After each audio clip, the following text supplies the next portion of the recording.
Hello everybody. Good morning or good afternoon or good evening, depending on what time it is for you where you are. Happy Wednesday. Welcome back. I have a co-host, kitty cat co-host in the... Oh, goodness. I have a kitty cat in the back with me here. And I have some people to thank. We've got Sirius7377 with a 17-month resub. Thank you very much. Katari with a 28-month resub. Welcome back. Welcome to Mr. Moose. Thank you. Almond123 with a 13-month resub. Hope all is well with Moose and Kira. Sylvie Windrunner with an 8-month resub. Happy Hazel Day. Glad to see you back from your pupcation. How was your time off? Magical. We have Kaiser Flare Gaming with a 6-month resub. Thank you very much. Happy half year. Hype train incoming already. Holy moly. Kapow with an 11-month resub. Very much appreciated. Almost at a year. Archer Moo with a 6-month resub. Happy half a year, Archer Moo. Thanks, guys. Welcome back. Welcome back. We have Kitty Cat here. I'm going to disappoint you right away and tell you that the office for the moment is a cat room and not a moose room. So I will talk about moose incessantly all stream. And there are videos on my Instagram story, hopefully still. Maybe I might need to make some new ones, as well as a couple of pictures on my Instagram. But Puppy's not going to come in this room for a while. For now. That's more or less up to Kira. You're going to have to talk to the kitty cat about that. They're doing good, but she still needs some spaces where she can have some of her own normal life. Because you had a big hurricane moose come through, huh? Yeah, you want to come up here? I know, I'm wearing shorts. It's not as comfy. Oh, holy moly. Baba B5, thank you very much for the 11-month resub. Loving the pup. And Floorbringer with a 15-month resub. Hope the Hazel House is calm with Moose and Kira. Sometimes we're calm. Sometimes it's nap time. How is Moose doing? Moose is doing good. Moose is the best. I want to find something to craft so I can just get my character doing something for a while, because I have logged on one time in the last week. I logged on for one raid night to do my Heroic Sarkareth clear, my evoker. No legendary. And then after raid night, I turned the computer back off and did not log back onto WoW. Hey, you want to come up here? Hi, sweetie. You want to come show the people that you haven't been eaten by a big angry wolf? I mean, no one's worried about that, but if you were worried. Hi, kitty. Come up, Miss Kira, up. Yes, yes, yes. Good, good, good, good, good. Hi, baby. Hype train. Bastion Robbins, thank you for the 5-month resub. Very much appreciated. Kit Kat Sue with a 24-month resub. Happy 2 years. It's the Hazel, Kira, and Moose show. Good morning. Good morning. And Tim40361 with a 10-month resub. Thanks, Tim. Puntualis with an 18-month resub. Welcome back, Hazel and Moose, for the win. Hello, Miss Kira. Greetings from Ecuador. Hello. When you described the breed's character traits, I immediately said, you and I think one other person like guessed it on the nose about a German Shepherd / Husky mix, which is exactly what he is. I just I wasn't quite ready yet for people to tell me how much he was going to be, because I knew, but I needed to find out for myself. How is Kira taken to Moose? Shall we? We have a lot to catch up on. Let's find something to craft, and then I'll go back to the beginning and I'll talk about Moose pickup day. And we've got a couple hours of stream, so we should be able to get through all of it. I have a case of something very serious that is known as dog brain, where it's always been kind of hard for me to hold a train of thought, but it's been a little harder than normal. It's getting better. The first 3 days were I was useless. I would get halfway through 14 different things and then be like, wait, is the puppy okay? And puppy was always okay. I'm a little more coherent now, but I will warn you, I'm a little more distracted than I used to be. I'm still piecing my brain back together. So what can we make here? What would be good? Anything profitable? Those are good. Those are good. How do we feel about these? Not so good. Okay. What about this stuff? Any good? Nope. Alrighty. Let's just do some... Oh, we gotta catch back up on our Drakathis transmute. Whoops, a daisy do. 3 times 10 is 3,000 glow spores. Let's just grab those. We'll do that first, and then we'll do some like convergence and stuff. So let's do that. Let's grab, I don't know, a lot. 500 worth, because that's going to make quite a few. 500 of those. And then we'll talk through all of it. I also probably have things I want to do in WoW, but WoW is... It's there, and I will return to it. But it's not ranking real high in my list of things that Hazel's paying attention to right now. So if you want to know if I've noticed anything about WoW in the last week, the answer is nope. I think there's Kalimdor races up, and I do want to check those out eventually. But we're just gonna give in to the dog brain. Take things one step at a time. Let's go get my character busy crafting. Should we buy for a nice batch of Omnium Draconis too? They were only worth 5, but you know, it's something to do. Let's give me 3,000 of these, and then I'm sure I have lots of Auchenblooms still. 3k of those. Let's stock up for a nice big craft, you know, a good 5 minutes worth, so that we can talk, because I always feel better if at least my WoW character is doing something. Oh, thanks for the bits, Fasting Robbins. Every 5 seconds, your brain just interjects, puppy. This is normal. The first Sunday when I was trying to stream, the last day that I streamed before I left, I was useless because I was trying to talk and I was trying to stream, but I was really nervous, and also my brain the whole time was going, puppy, puppy, puppy, puppy, puppy, puppy, puppy. Okay, we're gonna slam a speed crafting file. We're gonna pick up sure, yeah, why not? I don't really, I'm capped on my alchemy knowledge. Let's get a nice, oh yeah, that's right. I named one of my pets Moose. I was trying to find a dog pet that looks like him, which is tough. I've settled on Milo. It's not really all that close, but it's closer than the rest of them. So my Milo is named Moose now. Maybe we'll look for hunter pets at some point. Okay, let's do these first. Silver Stitcher, thank you very much for the 17-month resub. Did you log in at all last week? Just the once for my Heroic Sarkareth clear. Hard mode Headless Horseman looks cool for October. Market is killing missive selling prices. Not even worth making them right now. Done 10 of the races on gold. There's a spider one in Stone Talon Mountains. I can't go near it. Oh no. We could literally see the puppy, puppy, puppy, puppy.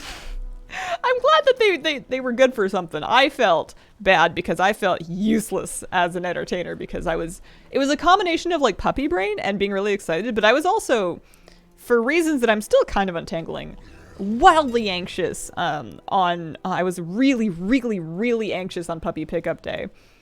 I think it's because one, because it was all new. I was driving a place I'd never been. I'd never adopted a dog before, so that was all new. I had never had a puppy before, so I knew that was going to be new. There was a lot of unknown factors, and also it seemed too good to be true that they would just call me and be like, hey, we liked your application. Would you like to come meet the dog and bring him home? That seemed kind of like a prank, so I was sort of expecting somebody to kidnap me or go, psych, no dog for you. I think I was very concerned that they might not actually let me, like maybe I would go meet the dog and he would like immediately vomit, and they would be like, oh no, he hates you, you can't bring him home. I had a lot of concerns that were largely irrational, but it was just a big stressful day. New things. It was entertaining. Didn't realize how much I based my week on Hazel streams until I didn't have them for a week. Hello, Miss Kiro.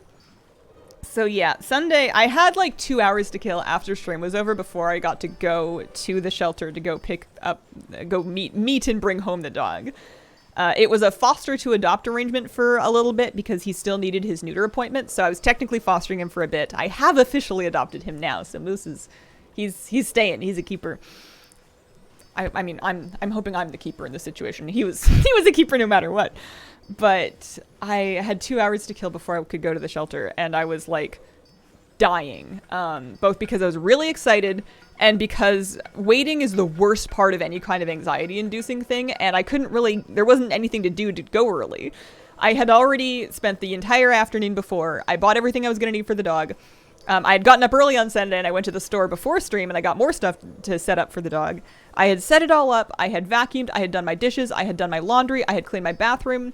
I had watered my plants. Like, I did every chore that I could possibly think of, and I still had like an hour left. But we eventually, time passed, and we went to go meet Moose, who had a different shelter name at the time, but we went to go meet him. There's going to be a lot of we in these stories, and that's me and mystery romantic partner who is looking after the dog with me. We're adopting the dog together. I'm going to be cagey about that, but if you're ever worried that I'm doing it alone, I'm not. There is another person. Hi, kitty cat. Plus, Moose has got a cat sister. You working? You helping? You helping out? So you go meet the puppy, and immediately my first thought was, aw, puppy. And then my second thought was, that's a big puppy. I did not, I had seen photos online when I applied for the puppy, and the details that I had about him before I got to go meet him were basically young puppy, shy from a bit of a tough start, but coming out of the shell very nicely. And the third point was just energetic, like a very smart, energetic kind of thing, because it's a German Shepherd / Husky, so they are not dumb dogs, as I found out. But I didn't really have any idea of how big he was, which made it very tough to go shopping for like harnesses and collars and beds and stuff. One of the beds that I brought home immediately became Moose's chair because he could not lay down in it because it was like half the size of his body. Because he was already, when I went to pick him up, he was 24 pounds. He was exactly 3 months old to the day when I went to go get him. I didn't believe it because he was so big, but he was 3 months old. He was 12 weeks old. He was 24 pounds. Big stomper paws. And I thought, that's a big puppy. But we got to meet him. We got to talk with his foster parents about all of his favorite treats and how he had been doing so far and how his house training was going. And they told us that he talks in his sleep. He has sleep woofs, and he's the only puppy they've ever seen that does that. It's like a funny little zebra sound he makes sometimes if he's having a really good dream. But we got him home, and we got him all settled in. And I had never had a puppy before. It was a lot of different... Puppies are very different than adult dogs. I found out things that I had done a lot of research. I had read a book. I had read all of the articles on the internet. I had done a ton of research and made the best plans I could. But there were some things that just like didn't occur to me until I was faced with it. I kind of forgot that puppies don't automatically know how to walk on a leash or go for a walk. I was so used to walking adult dogs that kind of have that down that I had him on a leash and we're outside and he's just kind of like either looking or sitting or going like every which way and having no regard for like forward because he just hadn't learned that yet. He's only a baby.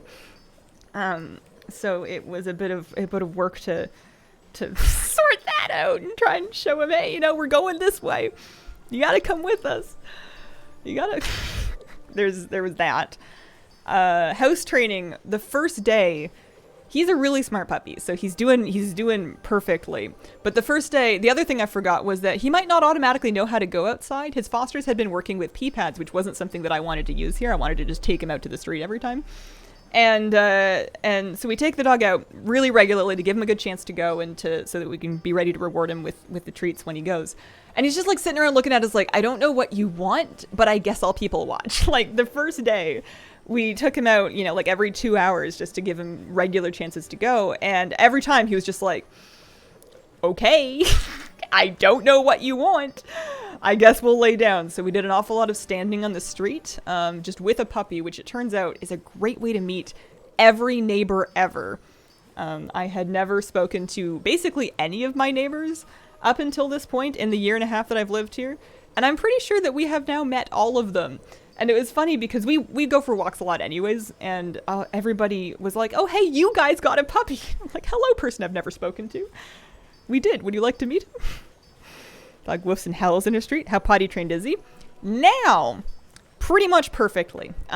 Pretty much perfectly potty trained because he's a miracle. We had 1 or 2 accidents where he peed on one of his beds. I think he's decided that in an emergency that bed counts as a pee pad because he doesn't just go on the floor or anything like that. But 1 or 2 times that he didn't make it outside, he used... He's got this big green Kong bed that I've managed to wash and thoroughly enzyme clean to get the smell out.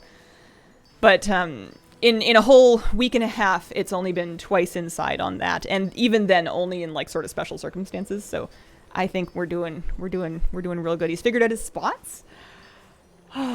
What else can we talk about? What's the in order thing? I was worried when I was like setting up to stream today that I was going to be jumping around because I have a whole week's worth of stories. I have a whole week's worth of puppy raising stories, and my brain is scrambled eggs. So I'm going to be like, and then we did this, and then we saw this, and then we went here, and then this happened, and then this happened, and then before that this happened, and then this happened, but before that we worked up to it with this, and I didn't want to be like, trying to tell you about the first puppy week like a toddler recounting his day on speed.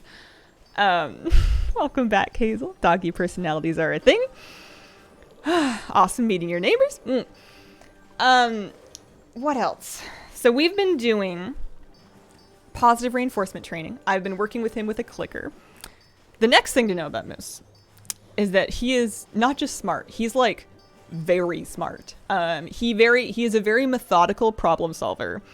It's very clear to see when he's focused on something and when he's figuring out how to get what he wants.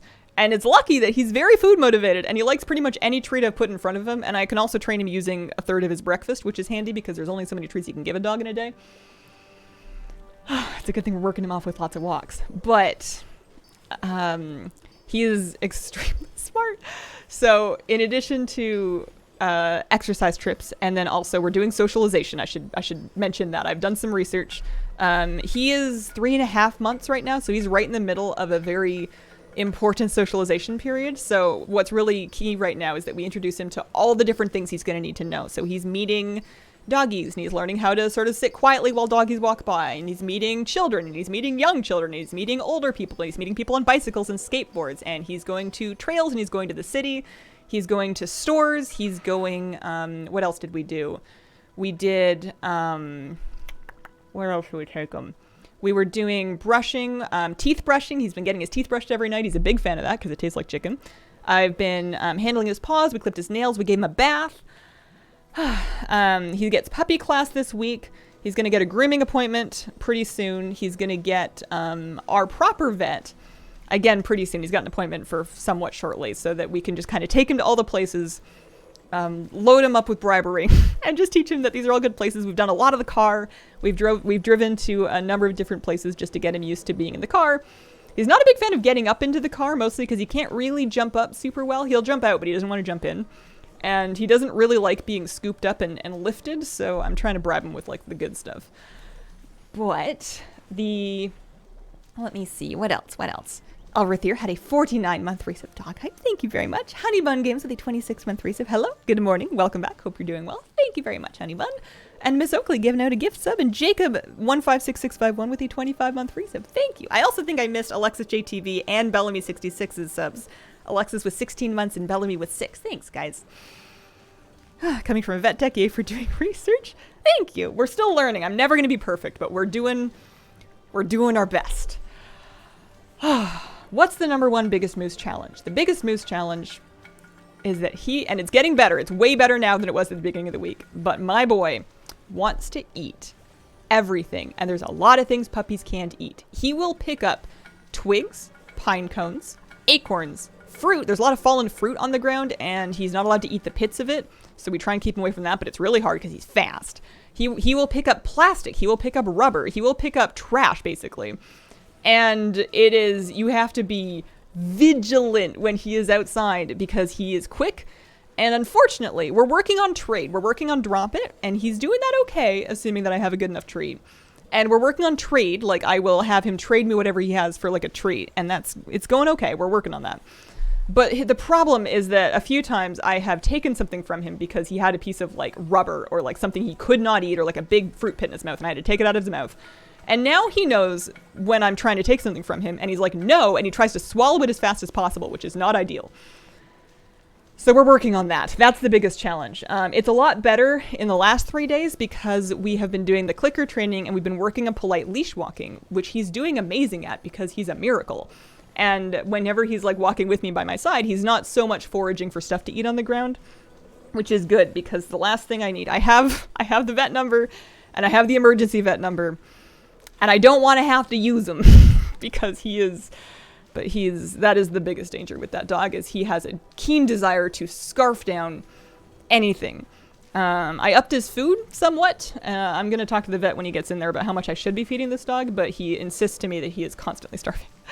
Aridel, thank you very much for the brand new sub. Appreciate it. Go Plastly with an 8-month resub. Thank you very much. And Dunedin with a 14-month resub. Puppy stream. Yay!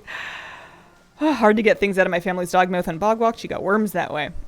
Not too reactive. No, we've been working on it too. He just wants to, it's so cute.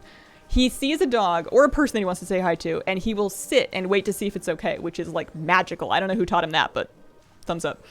And I've been reinforcing that with the click treats whenever he just like sits to watch a dog go by. So he doesn't bark at people going by, doesn't bark at dogs. And I'm getting to the cat part. Should I back up and just start from the beginning with the cat thing? Yeah. we'll end that section of the story with Mr. Moose is doing very well on walks, and so far hasn't eaten anything that's caused him any problems. Well, despite his best efforts. Currently acclimating to my newly adopted former stray cat. Have you had sounds like you've had a wonderful week. It has been the least relaxing and the most fun vacation I've ever taken in my life. I've never had to have such attention on anything, but it's been really good. So kitty cat, that one thing with Moose is that I was kind of trusting, because he was a 12-week-old puppy, that I would be able to socialize him to the kitty at home, especially because at least right from the get-go, it seemed like his temperament was a bit calmer than his siblings. He's still a puppy, so he gets zoomies, he gets really excited, he wants to play with everything, but he, generally speaking, on average, is a pretty calm, chill dog, especially for such a young puppy. So that was a good sign, number one. And then what we're doing for now is that he has his exercise pen set up in the front room. It's got his crate, and then it's got like a big, well, not that big of a space, but it's got a fenced off space, and it's got his beds and toys and stuff. And when we're home, when we're not walking or going to a million places and meeting everybody, when we're home and when it's nap time, we walk him in there on his leash, and then we leave him in his bedroom. We'll hang out with him in his bedroom, and we'll train, and we'll do toys in there. We do meals in there, but he's not just loose in the house right now. And that was really good, because Kitty Cat was understandably concerned when a dog moved in. She spent her first day, and part of the reason behind the dog bedroom is so that he does not have free range to just like go sneak up on her right away. We're taking it real easy with the dog and the cat. So the first day she spends pretty much under the bed. She comes out for meals in the box, but she spends it more or less under the bed.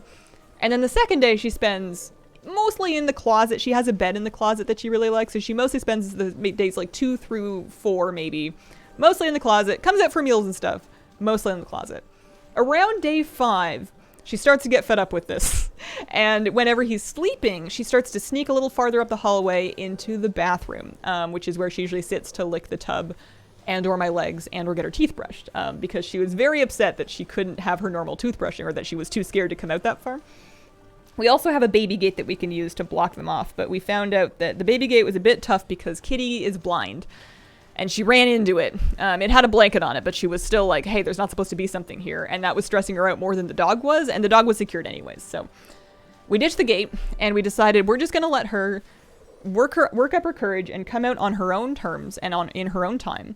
And in the meantime, the neighborhood cats that I have been befriending all this time have been, in a twist of Disney magic, helping me to cat socialize my puppy. There are lots of cats that live around here, and I know a lot of them. I've visited a lot of them really regularly. So we'll go out on walks and we'll see cats, and we've been practicing. You see a cat, you sit, you lay down, you eat cookies. He is interested, but he doesn't really, he's not like focused on them the way he gets with the birds and the bunnies. He mostly, I think, just wants to play. This big cat that I know was all ready to walk on up to him and give him, like, it wasn't an aggressive approach, but we still didn't let Moose, because he was going to get so excited. He's a very bouncy puppy. But we've met a variety of cats, and we have gotten real good at the cat sit down. And then in the last couple days, Miss Kira kind of had one day where she was like, you know what? Just show me the dog. And she starts coming like into the front room and back to her normal spots and just kind of like sniffing in his direction, being like, And meanwhile, he's looking at her being like, is that a friend? Can I play with it? And we're like, nah, bud, come here, sit, lie down, eat your cookies. So we're still working on cat, lay down, and then cat, eat cookies. But every time so far that he's had like an interest and a focus on her, I've been able to get him to look at me. I've been able to get him to sit. I've been able to get him to come like in the opposite direction, which I'm really happy with. So we're going to keep working on that. It's not time to loose the moose just yet, but I'm very happy with how they've been doing, because now they can be in the same room on the other side of a fence. They can be getting treats at the same time, and they're good with that. They're both chilling, which I appreciate, because that was a big concern, but it's going really, really well so far. He is fixed now. His neuter appointment was last Wednesday. That was arranged through the shelter. We took him back in. They did his surgery. He recovered at home for a few days, and he's pretty much back on his feet. It's been a week today that he's been back from his neuter. So he is more or less healed dog. He has the internal dissolving sutures, and then they used some sort of glue to glue his incision site back together. They told us to keep him quiet. Well, actually, they didn't tell us anything. I Googled it because they were just like, yeah, he'll be fine in a few days. And I was like, I don't know about that. That's a surgery. So I Googled it, and I did my best to keep him quiet and just do like pee walks only for a couple days. That lasted for about a day and a half before he was back flipping off of the walls, and we had to do some longer leash walks, but we kept him away from other dogs where he would tumble. We're keeping him out of water for at least another couple days because we don't want to dissolve that, but it looks pretty healed. We were keeping an eye on it. No swelling, no redness, no oozing. I think he's bounced back just fine. But good grief, it's hard to keep a puppy calm when he is a puppy and he's like, oh my god, oh my god, oh my god, can we play, please? He doesn't really have an off switch when he's full of beans. Worms are in the worm bin. Worms are in the worm bin. They're not playing with the dog. Super Chief, thank you for the 28-month resub. Happy sub-anniversary. Glad to hear Kira's handling her new brother well. Puppy calm, not words meant to be in the same sentence. He is often calm, especially when he's had some good exercise. I'm pretty sure he's napping right now because we woke up early and we took him to a trail that's sort of nearby. We went in the car, drove to a trail, walked around the park for a bit, did some more leash walking training there, and then came home. Poor guy's not happy about getting into the car, but everything else is really good. Gilmore, thank you for the 28-month resub. How come you named him Moose? Such a fitting name. I had a short list of dog names, and after bringing him home and kind of thinking about him for a couple of days, that one just felt right. I shall never reveal the other name candidates, but that one felt good. Plus, I have a feeling that Moose might be a large dog. We don't know for sure. As a German Shepherd / Husky, he could cap out at 50 pounds. Based on the rate that he is growing and how much bigger he is than his siblings, who I saw when we picked him up from his neuter appointment, I think Mr. Moose is going to be a big boy. Yeah, Moose is a rename. What would you say / warn someone who's also planning on getting a puppy, never had one before? I would say do some research. There's a lot of great information online that's readily available about positive reinforcement training and about puppy management to try to keep them safe and mildly under control while you're still teaching them all the things they need to know. And I would say don't do it unless you have a lot of time. I think it would have been a lot harder for us to manage this if I couldn't take this first week off and if I had to go back to work and be out of the house for 8 hours. If I had to try and keep that dog in his pen for 4 hours at a time when no one's home, he would be bouncing off the walls going nuts. He can do it for an hour, especially if he's tired. We've been working on leaving him alone for minor amounts of time in his pen just to make sure that we're trying to avoid giving him separation anxiety from having his people around all the time. And especially if he's had a good walk, he'll just conk out and nap. But I would not, this dog specifically, some dogs might be all right. Some dogs might be more reasonable with it. But this puppy would not do good on his own all day. No matter how many dog walkers you have come over or whatever, he needs a lot of attention at this age. So I would just say have lots of time, do lots of research. We've been doing a lot of stuff, but that's because I'm obsessed and I'm insane, and I got a lot of kit too. I've got toys for him. I've got puzzles for him. He has a few different food puzzles. You might have seen videos of those on Instagram. I've been feeding him his dinner and lots of treats through different puzzles to get him thinking about stuff. He's got, I got him a lot of teething toys. And bizarrely enough, I'm pretty sure he's done teething. I think he has all of his adult teeth. I've looked at him. They look grown up. They're not needle sharp like puppy teeth. And he's been chewing on stuff all week and I have not found a single tooth. I think he's just already lost his puppy teeth. I think he's got his grown up teeth now. Cyberwolf, thank you for the 47-month resub. Morning, everyone. Congrats on adopting Moose. Thank you very much. Did he crack the one puzzle that he couldn't figure out? What puzzle could he not figure out? Oh, was it the drawers? He's opening the drawers now. I haven't locked them yet because I'm not that mean. I'm going to give him a few more days with the unlocked drawers before I start working on the locks. Great about the anxiety. Chewing also soothing to them when they're adults. He's got, he loves bully chews, but you have to really watch him with them because he will swallow it. And they're pretty digestible, but they're at risk of choking if they're decent sized pieces. He seems able to, he hasn't actually had any digestive problems with any of the stuff he's been eating, which is wild. He seems to be one of those dogs with an iron stomach, but we still want to avoid him swallowing. You can get these holders for the bully sticks to stop him from swallowing the end of it. But the conventional wisdom of remove the stick from him when it's small, even if I trade him for something, he's on to me and he will try to swallow it if he sees me coming for it because he wants to finish it and he knows I'm going to take it and he loves nothing more than bully sticks. So he's on a bit of a bully stick moratorium until I get a better securing device for them. I have one, and he's managed to remove them from it, so I might need like a drill and one of those things with the locking pins, because I'm pretty sure this dog has like blueprints of the house and a toolkit hidden under a floorboard in his kennel. Barbara, thank you for the 12-month reset. Very much appreciated. Food puzzles are such an awesome idea. They're cool. They're really cool. I use one of them basically as his bowl. He's got the spinny layers, and I use that just as his bowl. He figured it out immediately, but I use that just to feed him because it slows him down some. He has to like lick his food out of little pockets, and he has to like spin the discs to get all of it. And that means that he eats his food in like 5 minutes instead of 10 seconds, which I'm pretty sure is a good idea. And then he has a couple other ones that I'll kind of mix up and throw in there to give him something to do when he's antsy, especially right now, because here in Victoria, we are mid-heat wave, and we do not have air conditioning. So what we do is we cool the house down as much as possible overnight, shut all the windows and the doors, and just kind of stay inside during the hot part of the day, which is, we get him some good exercise in the morning, and he'll conk out for the morning, and then we give him lunch and like pee walks and stuff, and then he'll conk out for a little while longer. But around 5, he gets the zoomies again. And we can't take him out until like 6 or 7 because it's too hot. And he's got like black fur on his back. He heats up really quick, and he's just a puppy. So that's where puzzles and games and toys come in, is when he gets his zoomies, but he can't go outside yet. Opened one drawer, got backed into a corner. Oh yeah, he was just, he needs a bit more space, but we gotta work on the cat thing a little more before we lose the moose. But he can now open all the drawers perfectly fine. It's pretty funny. He'll just kind of like grab his paw and be like, give it, and he gets it, and it works. Old neighbors used to get a kiddie pool, fill it with ice for the huskies to lounge in on their balcony during heat waves. Oh, that sounds like an awesome idea. Although he would flood the balcony, but I've been giving him ice cubes under supervision. He's a pretty big puppy, so I know that they can chill their tummies too much, but he will lick one for a while. He doesn't just swallow it. And given his size, he seems okay with it. So every now and then I will give him an ice cube just to lick for a while.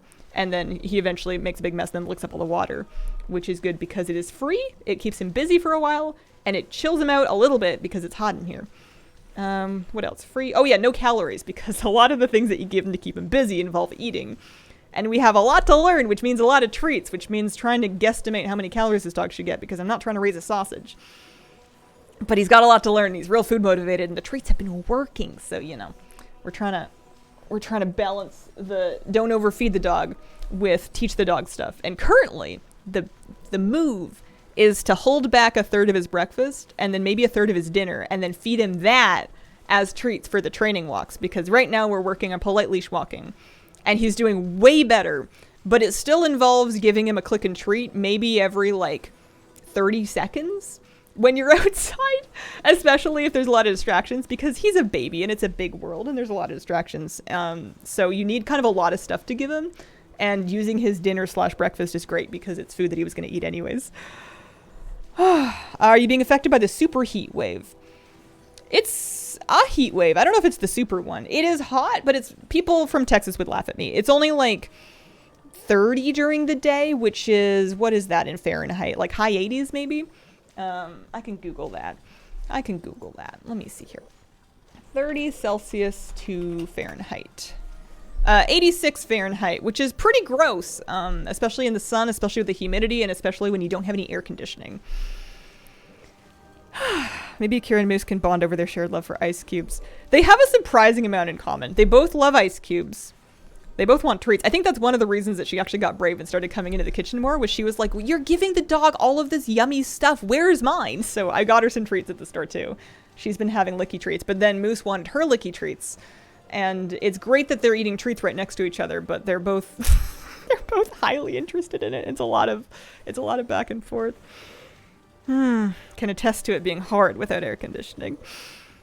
Heard one town in BC hit 40. Yeah, it hasn't been that bad here in Victoria, but I bet you up island in the valley and like Port Alberni, it's probably awful. What exactly is a click? A click is a training tool that I'm using. It's basically a little device that makes a loud clicking sound. And on day 2 or so, I'm following the process. I'm following a book that I read called The Power of Positive Dog Training by Pat Miller, which I recommend. It's been really good. But basically, I trained him that I click it and then he gets a treat. And I did that a bunch of times. And he knows now that whenever he hears the click, it means that he did something right and he gets a treat. So whatever he was doing when he heard the click, he's like, oh, let's try that again. That's good. It gets me treats. So when we're using it for all kinds of stuff, we were using it to teach. He already kind of knew sit, but we're using it to teach him down. We're having him do puppy push-ups, which is when you do a sequence of sit down, sit down. Having him go from a down up into a sit, but not get up was a bit tricky, but he's got it now.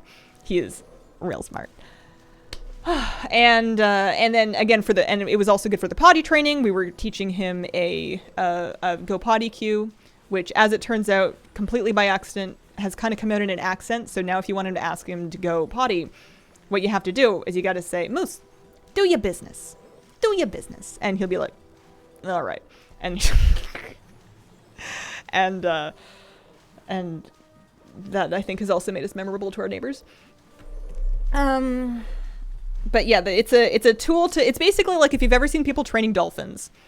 Dolphins, you can't really feed them right when they do the right thing because they're like underwater and stuff, but they can hear the whistle from underwater and stuff. So dolphin trainers will use the whistle to kind of reward mark when the dolphin has done the right thing. And then they'll come up and get their fish because they know that the whistle means the fish. It's exactly the same thing, but with a clicker. It's not a mean thing. It's not a bad thing. He loves it. He gets very excited because he's like, oh yeah, I get something yummy. And it's been super, super good because he's a very trainable dog. I won the dog lottery. I guess it's a trade-off. On one hand, very full of beans, extremely smart, absolutely has the capacity to wreak havoc if you do not give him enough to do and enough things to think about and enough exercise. This dog would level the house to its foundations if he was left alone all day, especially if he had like nothing to do. But on the other side, food motivated, trainable, which has been awesome because he's already, after just like a couple of days of practicing at the loose leash walking, doing pretty good with it. We are actually getting places now, as opposed to stopping every 3 steps, which I appreciate. It's been going really well. I'm very spoiled. It's been happening very fast. Vildeston, thank you for the 11-month resub. It is positive dog training. Yeah. After a while, the click is enough. You don't always need an actual treat. Click always means treat, but after a while, he doesn't have to get a click for every good thing he does. Sometimes he can just get like a good boy and some pets, or like some like a good boy. Because I can't. Eventually, we will not need to give him food every 20 steps of his walk. You can also have him do the thing for longer before he gets the click and the treat. But click always has to mean treat, otherwise he's going to stop caring about it because he's like, well, sometimes you trick me. And sometimes treat just means kibble, but he likes his kibble, so that does work. I did want a full of beans dog, and I wanted a big dog, and I got both. Eventually, I think he will be on stream. I couldn't tell you when, though. It's going to really depend on how they're doing really great with each other. But the last thing I want to do is rush it. Because we don't want to go back any steps. So eventually, yes, but I don't know when. It could be next week. It could be a month. It could be never, but I'm hoping it's not never, but we're prepared for that. Glad we got some video. Do you plan on training Moose to go fishing with you? We actually brought him out to, we did the shortest possible hike to a fishing place because he's a puppy, so he can't exercise too much yet. He's got little soft, his growth plates aren't closed yet, so you got to be careful not to damage his joints. And he gets tired out because he's just a baby, but he's like a really energetic, strong baby. But we took him for a little hike. We showed him the fishing spot. We brought just the one rod and we just went to the lake so that one person could fish and the other person could sit with the dog and have him watch. And that went really well. He liked that. He also discovered that he likes eating ants, but what do you do? I think one of them might have been a spicy ant, so he may have given that up for now. We went really early because it was going to be hot. So we left at like 6 and then we got back like before 10, right when it started getting warm. That went good. Although I think it was more of a hike. That was when we found out that even small hikes, especially if your dog insists on bouldering while you're at the spot, can be a bit too much. He conked out. Normally he'll sleep for like a couple hours in the morning, be up for a bit, couple hours in the afternoon, and then be like up with zoomies in the evening. And he was like tired for about a whole day. And we were like, oh gosh, we did too much. We pushed it too far. We're sorry, bud. We're gonna rein it back in for a while. We just got excited. You were so happy out there, and you are so tired right now. Bass and water. Bass and water are all right for now. He's not like in love with it, but he is in love with the treats that we give him. And I also got him one of those peanut butter mats that you can like stick to the wall of the bath, so that kind of keeps him busy. The struggle right now is that he wants to drink the bath water. He's standing in the bath and he's like, "Oh my gosh, this is the biggest water bowl ever. Gimme!" And even if he's already had water. So, and of course, once I start bathing him, it's going to have some shampoo in it. I got a puppy shampoo. And I'm sure at those dilutions, it's probably not going to kill him. But, like, you can't drink your bath. So we've done one. He needs a couple more days because of his neuter recovery before I can give him another one. But I'm going to give him another one probably Thursday. And then we're going to try a grooming appointment just to get him used to that as well. But yeah, puppy needs a bath. Puppy smells fun, but puppy smells really nice after we give him the bath. Cash, that is not how it was stated in the book that I was reading. There may be different versions of dog training, but the one that I'm reading and the one that I'm following, click always means treat, and it's working well for us. He's a graduate of the Kira School of Bathwater Drinking. Are you back to normal schedule streaming? I'm going to try my best. I think so. I may have more late starts / cancellations for a while because we still have a lot of appointments. We did get all of our social appointments in. He has met everybody. We had everybody over and we went to go see a few people, but he's got like, he goes to puppy class. He's got like a vet. Eventually we'll do the groomer, and sometimes those things overlap with streams a bit. He's got a vet appointment that will overlap with a stream. So, I'll let you know when the time comes, but there's a few days that we might have to start a little late. But generally speaking, we're kind of into a routine now where I can take him out nice and early. We can go do something fun. We can come home, settle down, and he should nap through my whole stream time slot, and then he should nap again through some afternoon work time. So that's been good. Have you tried the bath water? Maybe the water from the faucet is just better. Oh man. Let me see. Let's see. Free t-shirt day. Does your groomer take videos of the groom? We haven't brought him yet. I was still scoping out. I have a list of groomers in the area and I've been comparing reviews and comparing whether or not I've been comparing stuff. So he hasn't been yet. That's next on his list. But we're going to get him through puppy class, one thing at a time. And we're going to get him through puppy class and let him finish healing, and then we'll try groomer.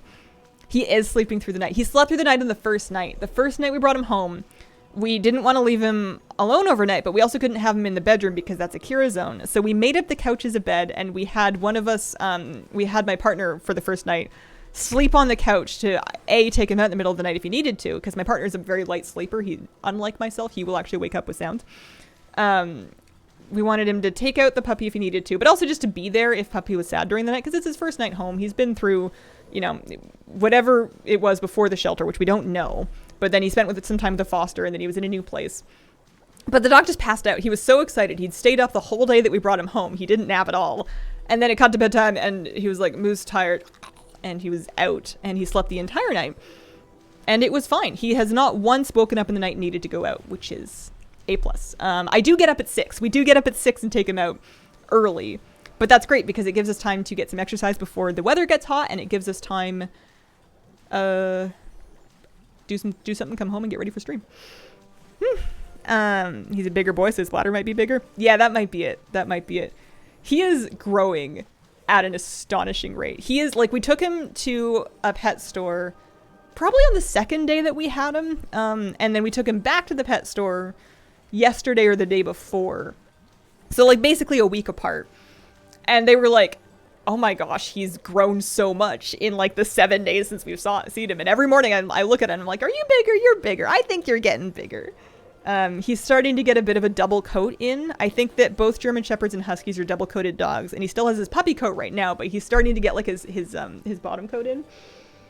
And unfortunately, here in the city, we have spear grass, and it's everywhere. And the city basically says, well, just check your dog and try to get it out of him, because we can't fix this. It's a type of grass where the seeds are shaped sort of like foxtails. Sometimes they're also called foxtails, and they can stick to shoes and socks and also dogs. And if left unpulled, they will worm their way into his fur and just be really itchy and no good and bad for skin.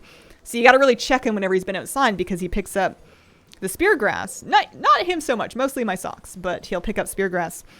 But it looks exactly like his undercoat. His brand new undercoat furs are the exact tone of spear grass. So I keep being like, oh my gosh, buddy, let me get that for you. And then I'm like, oh, that's just your fur.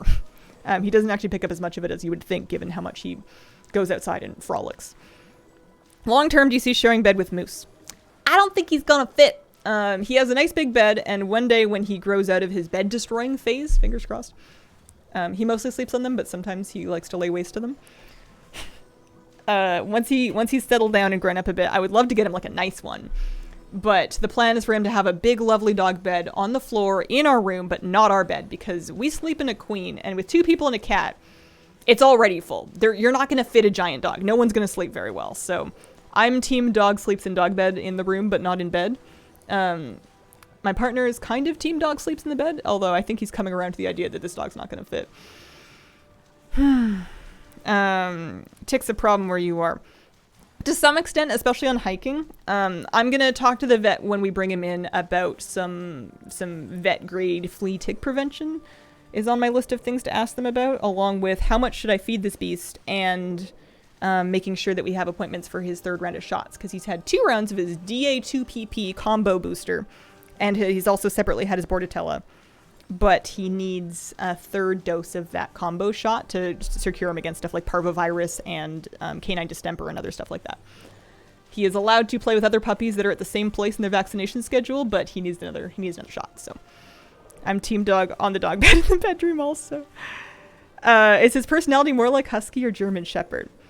So he looks exactly like a German shepherd. He doesn't look like a husky at all. But I'm like on the lookout for it, because I've never had a husky, but my childhood dog was a Malamute, and then the dog I had in my last marriage was a Klekai, so I've had sort of husky adjacent dogs. And he doesn't really look it, but the one thing that he does that is definitely husky, aside from digging in his heels when he really wants to sniff something, which is both husky but also dog, he grumbles when he's cranky. Sometimes, especially right now, we have a tough time around 6, because it's like he's had his dinner, he's got the zoomies, he wants to go out, he wants to play, he wants to do stuff, but it's too hot right now to take him out at that time. So he has to just like deal with toys and puzzles until we can go out. And sometimes that's not enough for Mr. Moose, and he will throw a bit of a tantrum. That's usually where the bed destroyer comes in. It's also where he tries barking at us. Our current plan for that is that we're making sure that we're never reinforcing barks or jumping up with attention.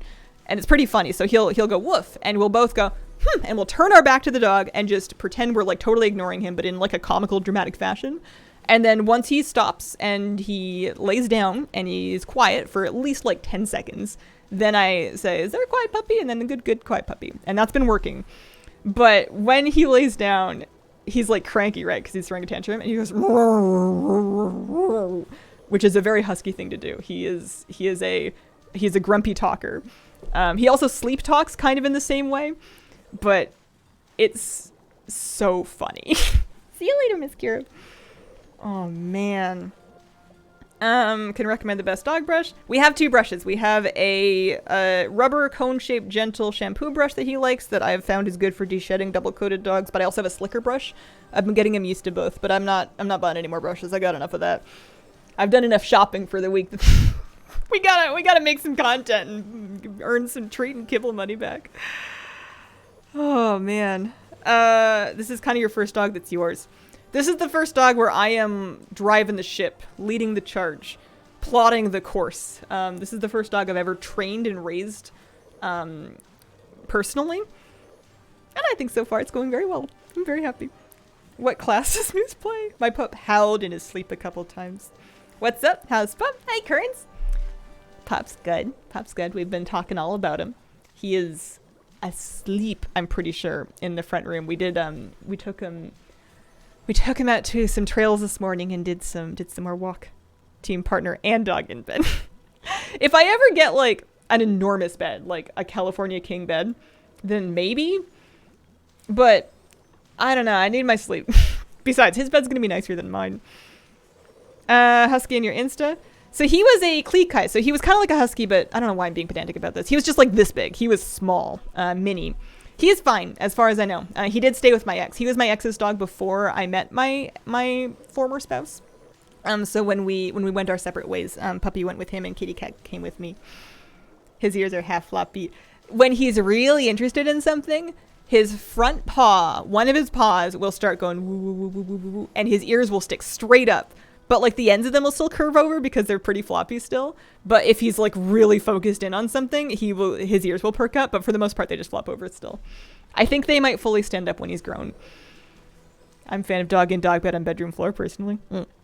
Moose is bigger than Joker already. Moose is probably 1.5 Jokers. And I think he weighs 2.5 jokers because Moose has the density of a neutron star. You gotta lift with your knees when you're picking him up already. I've seen some Girl with Dogs videos too. I have a corgi. He sheds a lot. No dog in bed, please. Yeah, besides, kitty cat sometimes sleeps in bed. Kitty cat decided that she wants to sleep in her bed on the floor of the room too. But, yeah, the bed's full enough. Hazel needs some sleep. Okay. Oh, we sold some Dracthist already. Let's cancel that part of it. Let's post up this stuff, and let's find something nice and easy to do, shall we? What is it? We spent like an hour or so? Can post some things. This is pretty much the first time I've logged on outside of raid night all week. I'm not in any particular hurry to do anything, but I do kind of want to mess with the Kalimdor races. I want to find out, is that just a... I guess I'll see if I can answer my own question before I ask it here. Let's, what am I doing? We're doing over here. We're going to post up these guys. 41k worth of those. 29k worth of those. 100k worth of that. And 300-ish k worth of those. Sure, yeah, chuck the pets up there too. Nobody wants this thing. What else? Sometimes I get things and I don't know where they came from. Probably mog farming. We were doing mog farming back before I got a doggy. Okie dokie. I want to know. Kalimdor Cup. What are we saying here? Begins 8:15, ends 8:28. So we have 2 weeks of the Kalimdor Cup. Riders of Azeroth invite Dragon Riders to compete in races. Talk to Lord Andestraz and Veldraken for more information. Okay, let's go find Lord Andestraz. Do we know where... Oh, I haven't opened my vault. I gotta open my vault. I didn't do vault yet. I didn't log on yesterday. Nah, I didn't. I did Trellis-style a little bit. There wasn't anything new. I already had all the new stuff. So we did one just for trading post-credit, but then that was about it. Does it make you uncomfortable when people ask you about stuff that could mention your ex, about Joker? I'll ask with caution for your sake. Oh, it's all right. I just don't have a whole lot of information. I don't mind. There's just not a whole lot to be. There's not a whole lot to be saying. Anything that's like more personal or, you know, specifically divorce related, I would be more cagey about, just because that's very personal. But I understand people wanting to know about doggy. Oh yeah, we can go check for the book. That's a good idea. I have not collected that appearance. I have collected that appearance. I don't need that. I don't need that either, but I'll take it for the transmog, because otherwise it's just like 2/3 of a socket. What's the point of that? Heroic Arcana Trode transmog for me. There we go. Let's go. Yeah, let's go check for the book. That's a good idea. Some of the races are cool. Some of them are brutal in their time requirements. They're on the map if you click on a specific zone.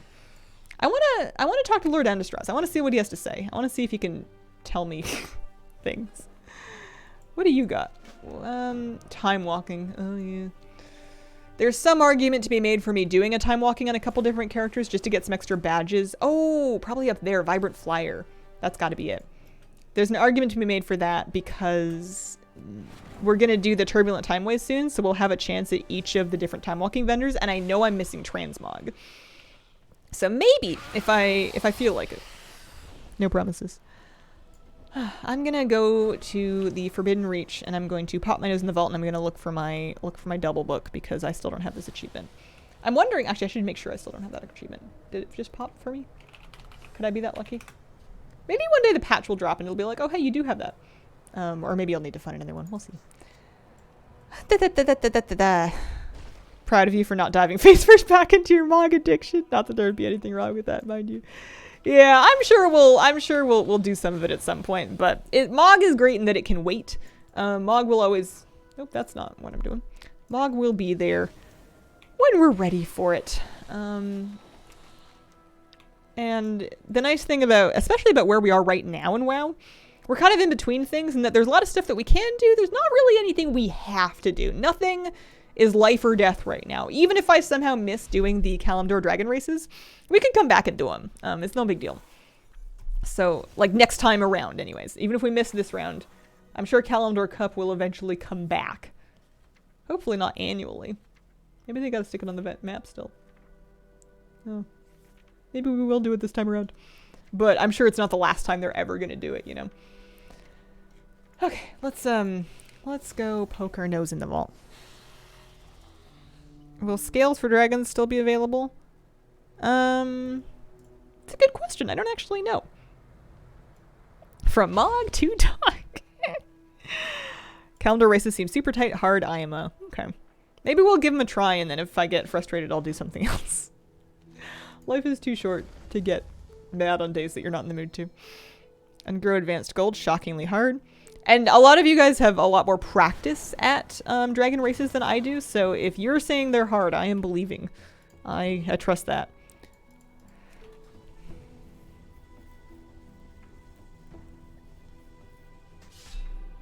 I heard somewhere it's 2 times a year. Timers are fine unless you're going for gold.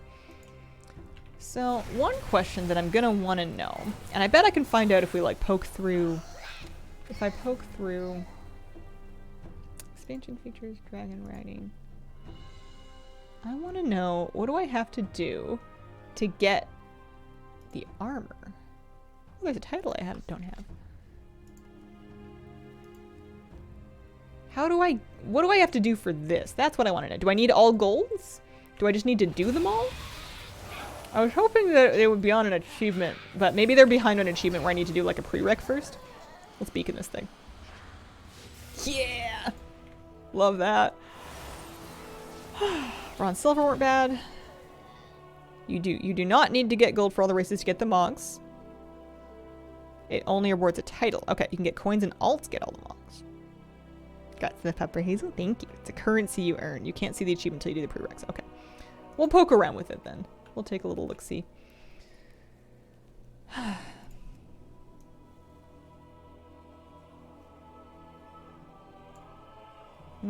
Oh, there's another one. There's another one. That's it. That's the book. All right. So this right here, this door is, I think, the one because it's right there. Unless it's like up. No, it's going to be right there. So that's the one. I'm not going to do the group thing just in case that somehow borked it. I'm going to delete the old one, which I know. Hang on a second. It's just to the left of the obsidian enchanting table. Can I delete this? There we go. And then I need to get up there to the door that's just to the left of the enchanting table. I'm not going to put myself in a group just in case that does something stupid. I don't have the key. We have some scrolls. This is going to be really tough, though, because I don't want to mark it, because I don't want to start a group just in case that was what broke it last time. It shouldn't break it, but you never know. So, where's the enchanting table? It was the second floor one that was just to the left of it, so it was one of those two. I'm going to say not this one, but the one to the left. Let's try here. Fingers crossed. Yeah, anomaly detection can show you if there's books. It can show you if there's books. One achievement, please. Thank goodness. Woo! All we had to do was finish it twice. Oh, man. I am now officially Hazel? Zelixia? What is it? I actually forget. Am I forbidden? Am I the forbidden? That's kind of too cool. I actually don't remember what you get. Let me see.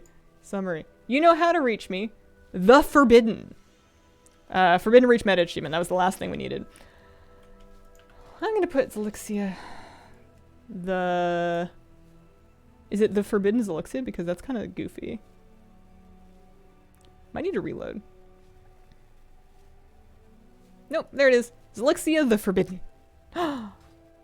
Spooky. Okay, I'm going to stick the rest of these keys in my bank and forget about them until the end of time. I'm going to take a very short break. I will be right back.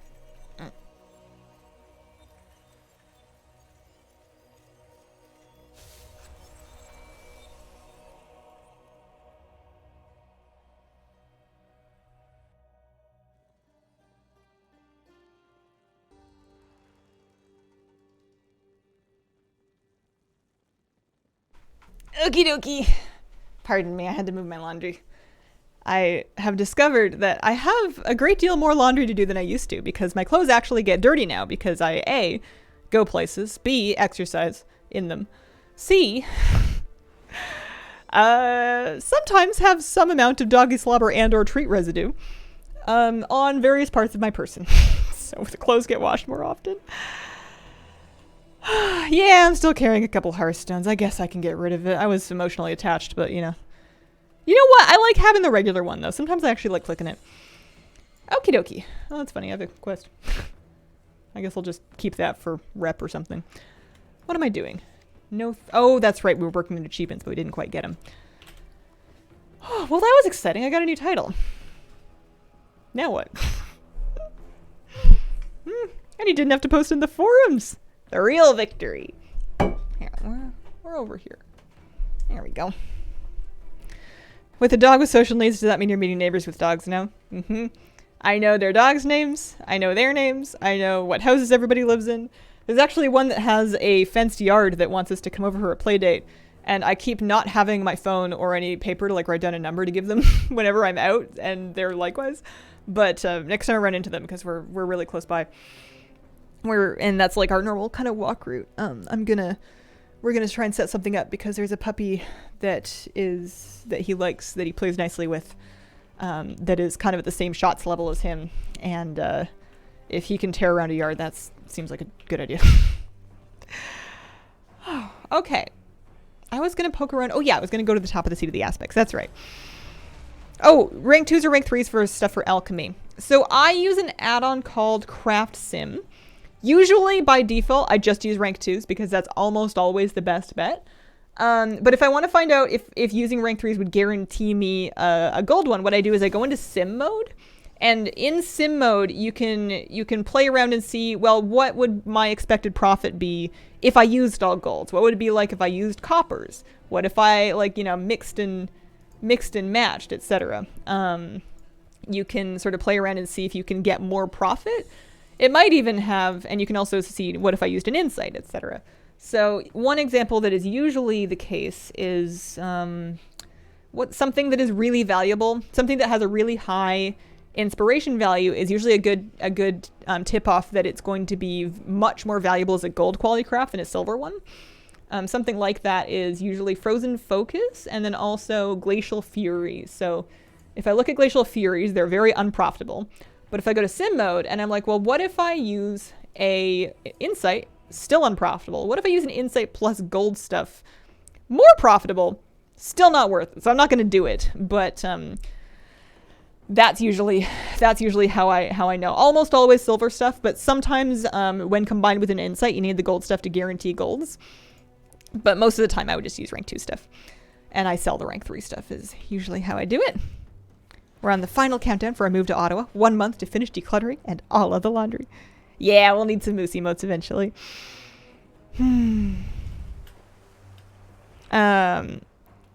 Shadow Priest I mentioned last stream, Forsythium officially made it to level 70. Congratulations! That's wonderful. You should, where you customize your dragon in Vildraken. Oh, well, I've gone to the wrong place. What do you want? Yeah. What do you want? Vibrant Flyer.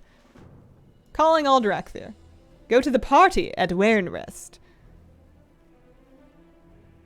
Do you feel adrift after the events of the Underground? Do you want to bond with your crush mates? Do you just need someone to talk to? This sounds like a campus event.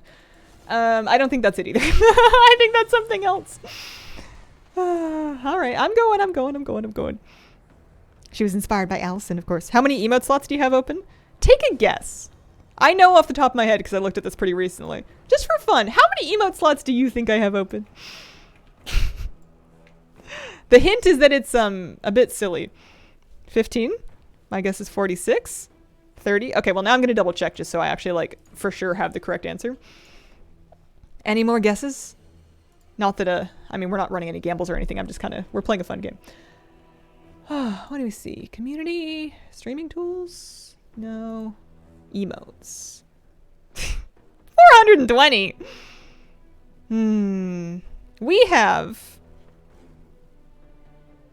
Oh, there's different slots for different things. Okay, so normal emote slots. Ujai was extremely close. We have 45 open emote slots. With additional slots for tier 2 and tier 3 subs, as well as I can make up to 5 follower emotes that are for free as long as you're following. Ooh, I should do that. That's a good idea. I'm gonna just make a note. I don't know when, but it has a better chance of happening if I write it down.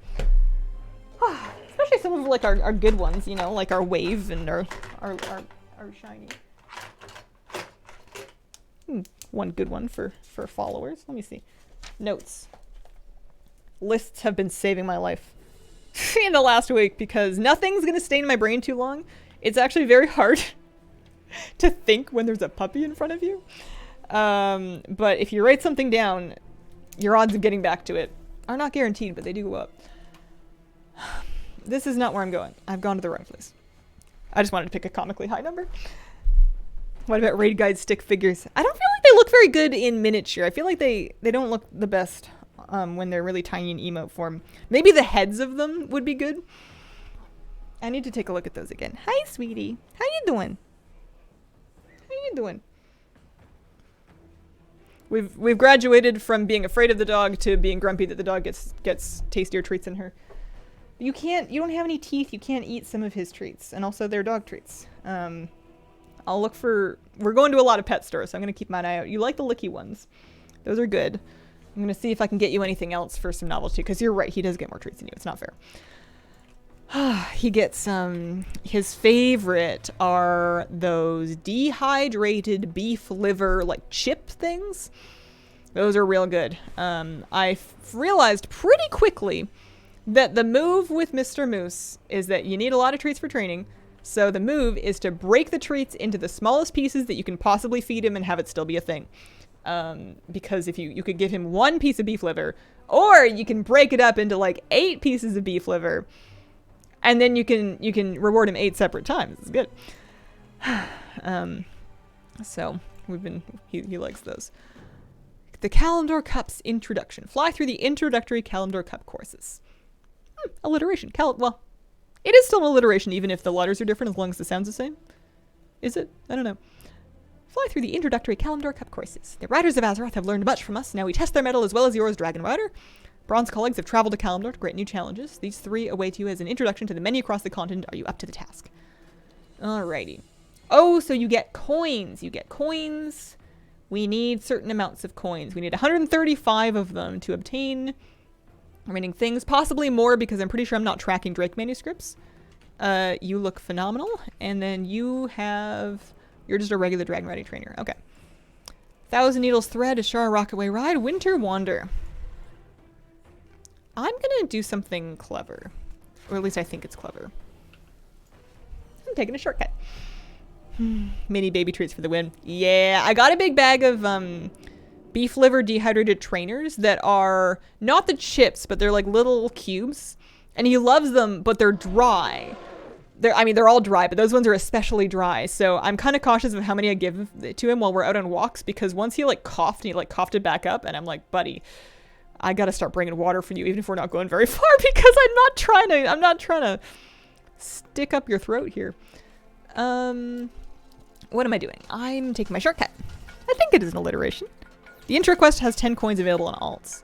Okay, I want to feel out how annoying it is to get the coins normally, to decide if I want to try and cheese it with alts or not, because I'm weird and I don't like off-label character usage. Well, no, that's not true. I'm picky about it. Sometimes I'll do it and sometimes I don't want to do it. We'll see how annoying it is to do normally. Arison, thank you for the 24-month resub. Happy 2 years. 2 years. Every month. Enjoyable. Also, I gotta catch up a little bit. Tatted and Fab had a 6-month resub as well. Thank you very much. Water bottle? Yeah, we've got the portable bowl. I've got a water bottle. And I've been bringing it whenever we like go out to a park or something like that. But when we're just like walking around the neighborhood, I haven't been bringing it, and I need to start bringing it because sometimes dog's thirsty, and sometimes you think you're going to get somewhere in 15 minutes, and it turns out it's going to take you 35, and you're like, oh gosh, thirsty dog. So I think I need a better carabiner for the portable bowl because I can clip it onto stuff. But the carabiner it came with sucks, and it doesn't really clip onto anything, and that's no good. So 270 combined. 270? Why is my other things telling me 135? Are there more things that I'm missing? You can get a maximum 136 coins. You gotta use alts. Interesting. More important now. Later when he's fully grown. Yeah. Yeah, he doesn't drink as much as you'd think he does. He is getting better. When I first got him, it took ages to get him to pee for the first time, and he was like dehydrated. It was not the color that you want it to be. And we would like try and give him water, and he's like, I don't know, sure, I guess, whatever. And he would drink like a little bit. But as he's settled in, we've gotten a better routine. He's drinking a lot more now. And he seems much better hydrated, which I'm happy about. It was not purple, but it was not the color you wanted to be. Poor guy. I've been like spot cleaning his paws with a damp cloth because I can't give him a bath right now because of his recent neuter. But he pees on his paws because they're just not very far apart. And because the ground is really hard right now, it's really dry and it's hot and it's summer. So it'll like kind of run over the ground and like into his paws, and then he'll like step in it, and it's like, buddy, please. Like, he doesn't know. And we clean it off, but like, he needs a bath. Oh, he would have been a purple peep leader. Not even gonna try to get gold in every race level if you can do it on alts. Yeah. Okay. If you take a portal to Orgrimmar, are you taking a Kalimdor? Oddly enough, actually, my plan was to go to Ashara, and I completely forgot, and I just started going down. So we're gonna have a bigger flight. I've gone the wrong way. That's okay. We can. Honestly, I don't mind flying. I kind of miss my flying mounts. When it's hot and have to add water to Ellie's dry food to get her more hydrated. Ice cubes are like the cheat code right now because he loves them. He also prefers spilled water to bowl water, which is something he has in common with this one. I swear, one day you guys are going to bond. One day when the winters come and it's cold out, you're going to be like, oh, hey, this smelly thing is warm. Can I cuddle it? Maybe. She is not as afraid of him, and she's doing much better, but I'm pretty sure she thinks that he stinks because sometimes, like, we did the scent trading thing. We had him use a bed for a bit, and then we swapped it, and eventually she caved and she'd sleep in the bed that he had been sleeping in and playing with. But like, he'll be like licking my hand and stuff, and then I'll give my hand to her to smell, or like I'll go to offer her a treat after I've been feeding him, and she'll sniff my fingers and she'll be like, and I'm like, sorry, I know, stinky puppy fingers, I'm sorry. And then I'll wash my hands and do it properly. And I wash my hands before I pet her because I'm not trying to get stinky puppy fingers all over my beautiful girl. But it's so funny that she thinks he's like stinky because I'm pretty sure that's how she felt about Joker as well. Okay, I would like to try the course. Let's do a nice normal version of it, eh? What is this default Drake? Excuse me, my Drake is awesome and looks nothing like this. I'm offended. Oh, let's see. Oh, dear Lord. I haven't done this in a minute. If you suffer from motion sickness, I advise you to tab to something else. For a while. Oh, good grief. Okay. Another thing that Mr. Moose has been really good for, and has been helping me out a lot with, is my driving anxiety, because Mr. Moose, also known as Moose, also known as Moosey, also known as Mr. Mustafer, also known as Mr. Moosey Moo. He has a lot of places to go. He's got to go to puppy class. He's got to go to the pet store. He's got to go to the vet. He had to go back to the shelter a couple times for different registration things. He's got places to be. He's got parks to go. He's got mountains to climb. He's got fishing to do. And most of those places are car trips. And that means Mom, aka Hazel, has got to drive. And it is a lot harder to be stressed about driving when you're doing it like every single day. I'm also learning, I've learned directions to a few more places now. I used to know how to drive to the store, and that was about it. I knew how to drive to the store, and I knew how to drive to the lake. And I am expanding my repertoire of places rapidly because Mr. Moosey Moo has a lot of places to go. He's a wonderful passenger. He just lays down in the back seat. I got him a seatbelt harness clip so that he's like tethered into the seatbelt, and then I got him a car cover that covers the back seats so that if he gets it all muddy, because he will get it all muddy, I can just wash it instead of having to vacuum the car out. That was good. How did I do? What did I get? Yeah, I wasn't looking.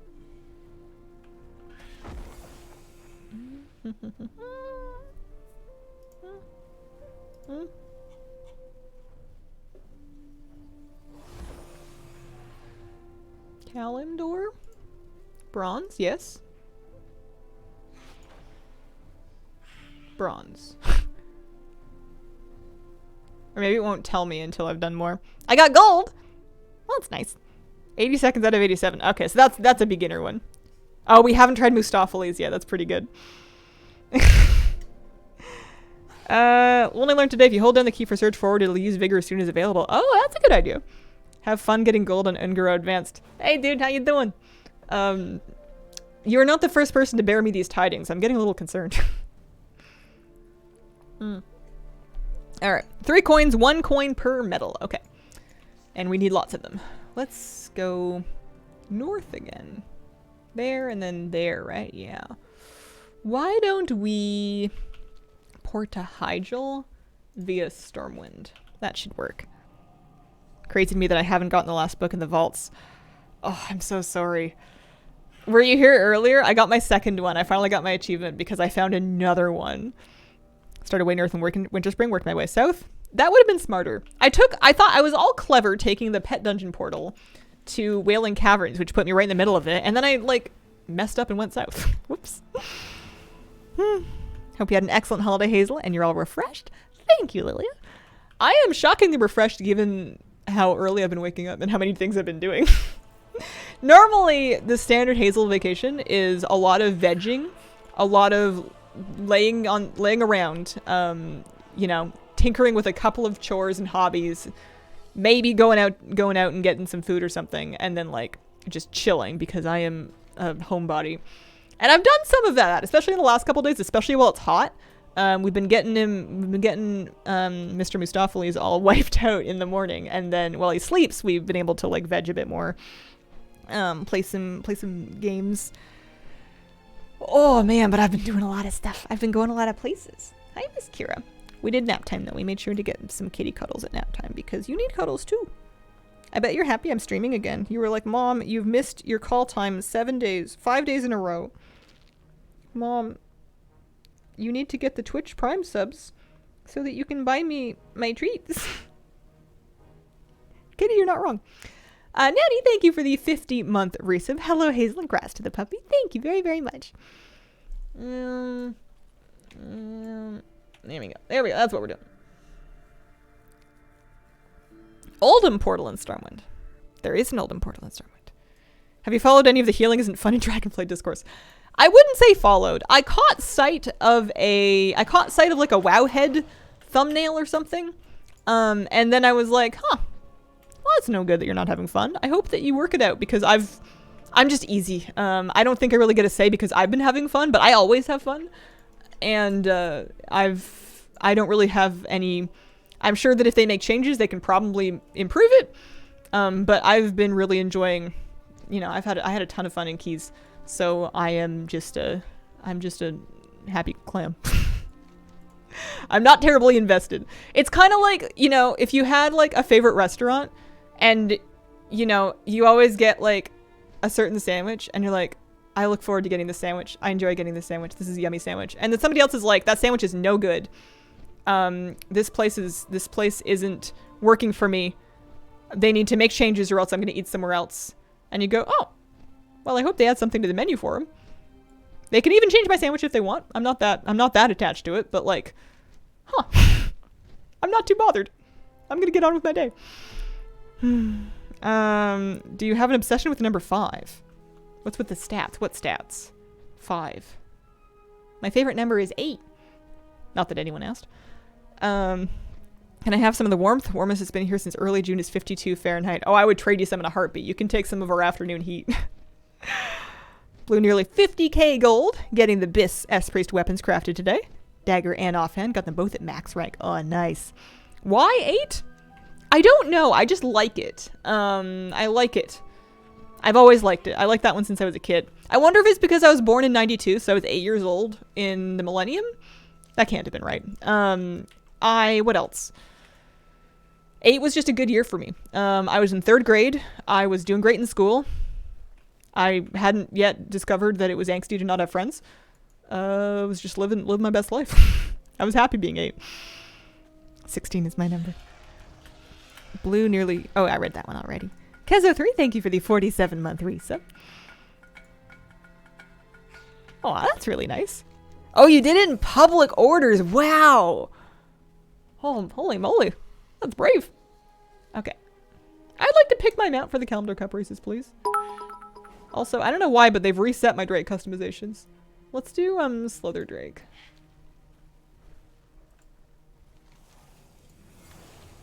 Can you not ride a customized Drake in these ones? Is that not just me that's like a problem? Or like a thing? I see everybody else in default Drakes too. Somebody probably mentioned this during the last race and I like totally Oh, you can hold down the key. That's clever. Somebody probably mentioned that. I want to hold one in reserve.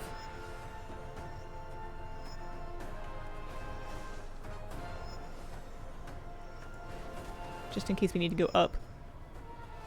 These ones are pretty easy though. I think we'll be okay as long as I don't hit anything. Knock on wood.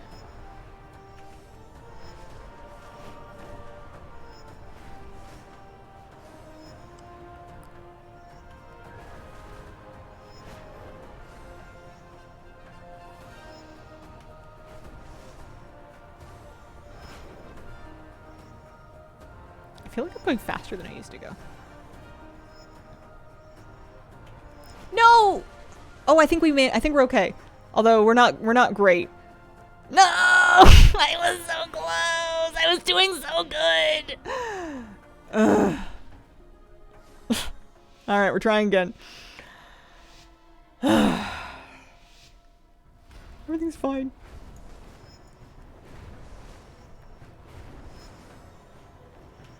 So there were a couple ups.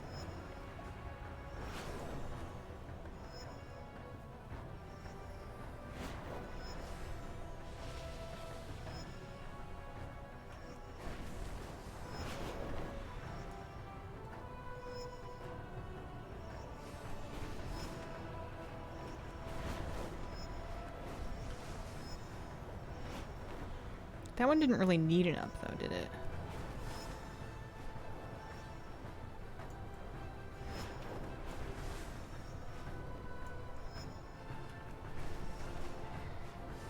Getting ready. We're gonna thread the needle. We're gonna thread the needle. We're gonna do it kind of slow actually, because we don't wanna push it. It's better to go a little slow there than stop completely.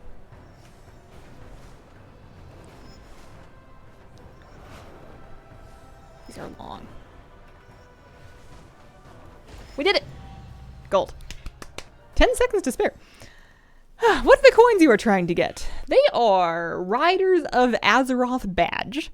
And you use them to buy Drake riding transmog, as well as a couple of extra customizations. Knocking at wood. Technically hitting things. True, true. Turn on my AC so wind blows in my face while doing these for the ultimate experience. Oh, new blog post? Try the reverse course? I don't know, man. Oh, should I do it for coins? Should I do them while I'm here for coins? I totally forgot. Speaking of puppies, I have to go pick up ours from our spaying right now. I hope everything went good. Happy recovery. Where exactly is the vendor for the riding event? It is right by the customization rostrum. It's right behind it. Coins are... people were... No, it's a currency. It's not BOA.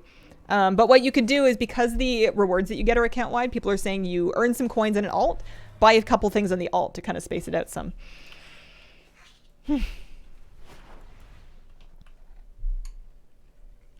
Opinions in the Forsaken Heritage gear. Yeah, let's take a look at it. Let's pull it up. Well, yeah, worldofwarcraft.com. What time is it? 10:25. I miss my puppy. When I went out there on my break, he was sleeping. He was doing one of these. He likes those ones. It also incidentally made it easy to check his incision site post-neuter. What am I doing? News. Honor your legacy. Alrighty.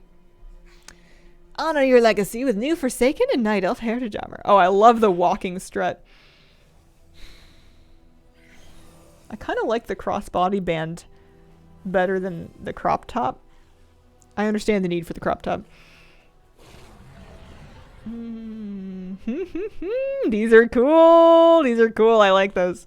I like those a lot.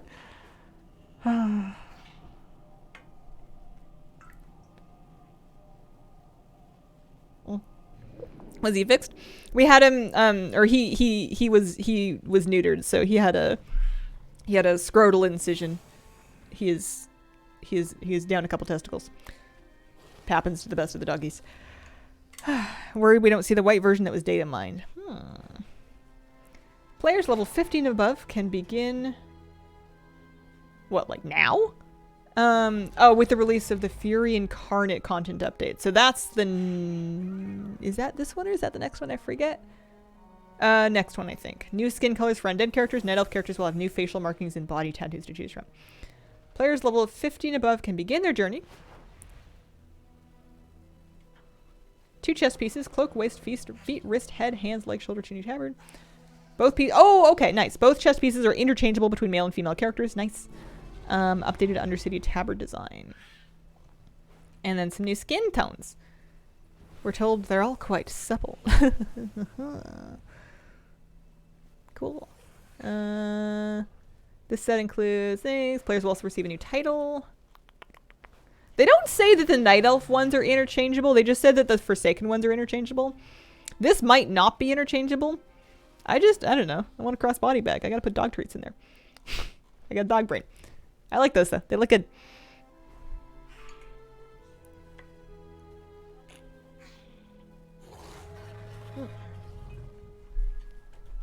Okie dokie. We're gonna try the reverse race, eh? See how it feels. Find out if it gives coins. I think it doesn't. I think it's just for achievements, but I could be totally wrong. Oh dear lord. Trees.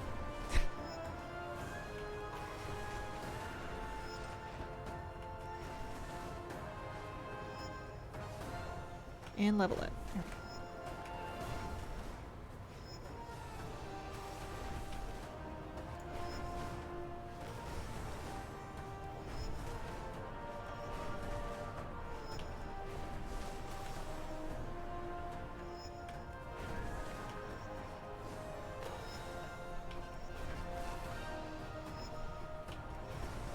Twitch does a lovely new thing now where they actually show me when one of the scheduled ad breaks is going.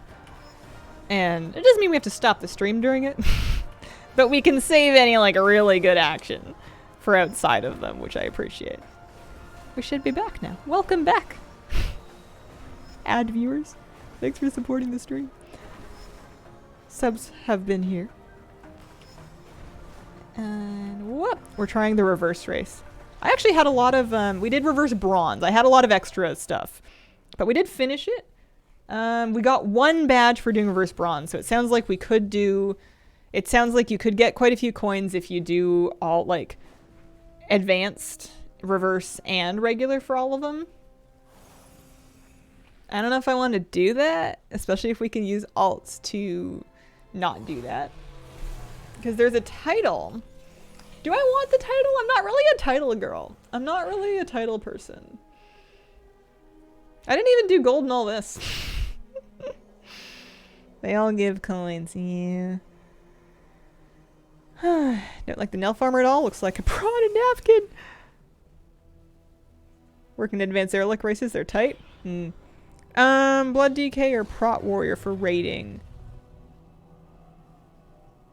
I actually don't know. The healer in me says Prot Warrior, but Blood DKs I think are quite good. 154 if you gold, all ranks and all races, 250 total for everything from vendor. I have heard 3 separate numbers about how much it costs to get everything from the vendor. Are we including... Hang on a second. Let's go do the rocket way. I'm not going to fuss around with the advanced races. I'm just going to do the standard. Maybe the reverse? I don't know. I don't even know if I need to do that because there's going to be more. This is just the intro. And you get 10 badges for doing this. And people were saying there's more? Or maybe it's just the 10 badges for the intro. We'll figure it out. We'll get it all done. But I have heard some different figures. More coins for gold. Yeah. What are you up to? I am poking around the Kalimdor Cup to collect some badges and see if I can buy some of that cool... the Drake Rider silks are necessary. I need all of this. I need that whole set. I need that for sure. Reverse are harder than advanced except undergrow. Oh, really?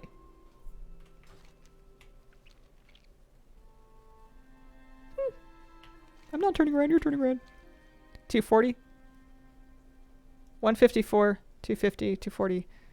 Well, that's a fourth number. How come my other thing just says 135? What else is on the... Is there another vendor that is not near the Drake rostrum? Have I missed one? I may have missed one. Yeah, no, I guess it's not tracking Drake Custos, because I'm not trying to 100% Drake Custos. I'll buy them if they're cool, I guess. I'd like to try the advanced course. Yeah, give me that. Gold timers and reverse courses are maddening. Yeah, I thought I did pretty good, and it told me I got bronze. All right, let's try advanced. Let's see if we can at least like silver this. We don't need to gold, but I would like to do it. Plus, we've had a little bit of practice. That's nice.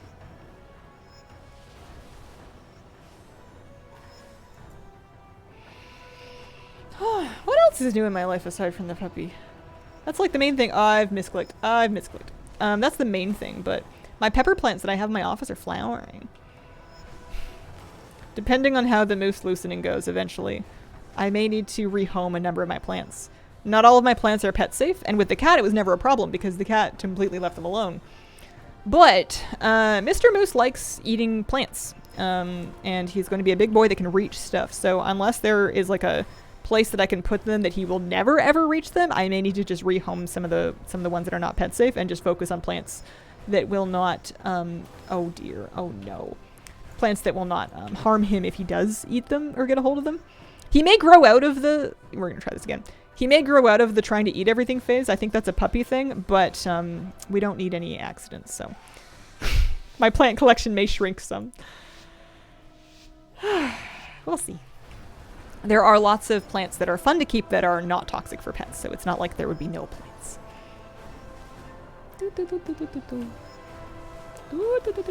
I've also made good friends with the plant identification app in my phone, because one thing that I do when I'm outside is Mr. Moose wants to eat a thing. He wants to eat leaves from a thing. He wants to eat a certain... he wants to eat some berries that he found. A, try not to let him eat any of it. B, just for knowledge's sake, plant ID the thing, and then find out, on a scale of 1 to dead, how dead is my dog going to be if he eats this? And sometimes the answer is he's fine. It's a part of a healthy diet.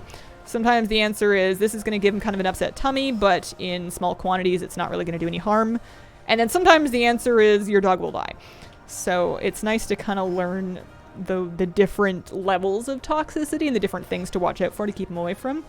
Because it turns out there's an awful lot of stuff out in the world that, oh, for heaven's sake, there's an awful lot of stuff out there that's no good for doggies. And it's tough when he wants to eat all of it. So we're learning a lot about the different things, and we're trying our best to not let him eat anything. It is harder than you would think, but we're doing our best. It's been a lot easier in the last couple of days because he's been actually walking next to me. Not in a perfect heel, but I've been able to get him to walk next to me, which is a huge improvement from last week when I picked him up. Advanced bronze. I bet if I hadn't, silver would have been 76. We would have to shave off a bunch of extra seconds. I'll just take that and leave. That's fine. Let's get out of here.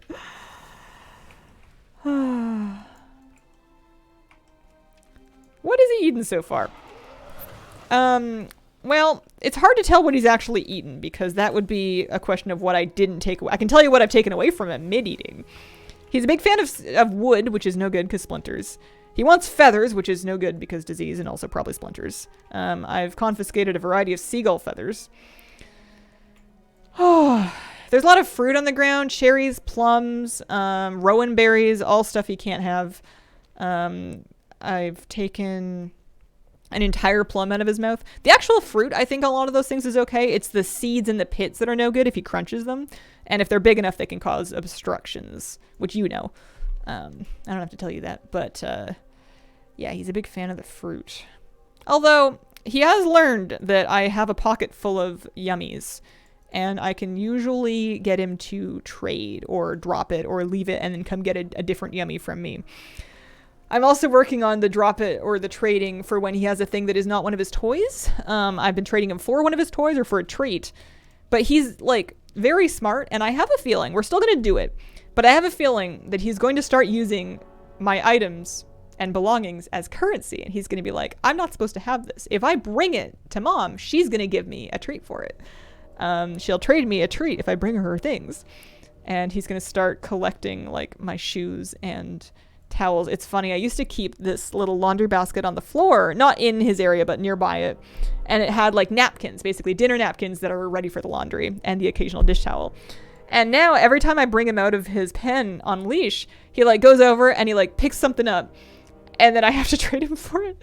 And he's decided that dish rags are great because A, they're forbidden, and B, I will give him stuff for them. So I may have taught my dog the concept of money.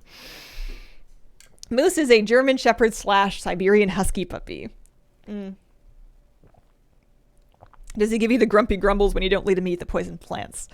Not as much. He shakes off disappointment quite quickly, which I appreciate. He gives me the grumpy grumbles when he's full of beans and around dinner time, or if I'm not getting him his dinner fast enough. If it's dinner time and I'm like preparing his bowl, and he's like, "Mom, please," he'll get some of the grumbles then. But for the most part, not too much. All right, let's just do the regular one for now. Some fruits and veggies legitimately bad for dogs, not just because of seeds. Onions, yes. Grapes, bad. Tomatoes, bad when green, okay when ripe, I've discovered.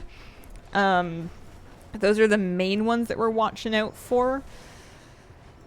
Cherries, pit's bad. Fruit, mildly okay, but it's mostly just the pit that's left out there anyway.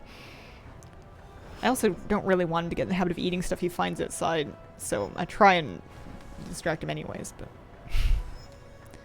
yeah. They can eat a surprising amount of things. Dogs can digest more things than cats can, but it's always good to check and look it up because there's some things that are definitely no good. Raisins, no good. You know, the diminutive form of the grape. Can't have raisins. Cannot have my muffin with raisins in it. I mean, I'm not giving him any table food. If he gets a piece of people food, like a slice of banana, he gets it outside of our mealtime. He gets it like in his normal treat format and not like as, oh, I'm having something, here's a bit. I'm trying to not teach him begging. We'll see how that works, but the effort's there. The intent is there. How are we doing here? I need to use a bit more vigor. He's such a good boy, though. He's such a sweet, smart boy. And he just, like, really wants to make you happy and get all the yummies. So he's, like, really trainable. And he figures things out really quickly. He also, like, he wants the attention. So if you remove the attention from him, he will in a hurry stop whatever behavior caused that to happen. So, like, when we first started playing with him, puppies will play with people the same way they play with their litter mates, which is by a lot of nipping and being kind of mouthy and using their teeth. That's how they like start a play session. So he'll want to play with you and he'll like run on up and chomp you on the leg or like grab your pants and start pulling or whatever. And it's no good with people. And we had to teach him that it's no good with people. So what we would do is make it not fun by not pulling back. You have to just kind of go limp and let him have whatever he has. And then we would do the owie sound sometimes. And sometimes that was enough, but especially at first, he was like stubborn about it. So we would then graduate. If he continued nipping, we would say no thank you in a perfectly happy voice, just to show that we're not doing that, and then take a time out basically and just let him be in his space with his toys and no more playtime until he is calmed down. And he has done much better. He will now focus his gnawing on his toys. I will play with him with his toys. He is much better about chomping his toys and not me. I would say he still nibbles on me a little bit, but he's like immediately sorry. And also he's doing it much less hard. And also we are still not putting up with it because we're not doing teeth on people. But he's getting the idea really quickly, which I appreciate because he's a very good boy, and also because he that hurt when he was being real chompy. He's just a baby, but he's a big baby with strong jaws and grown-up teeth now. I've got a couple of battle scars.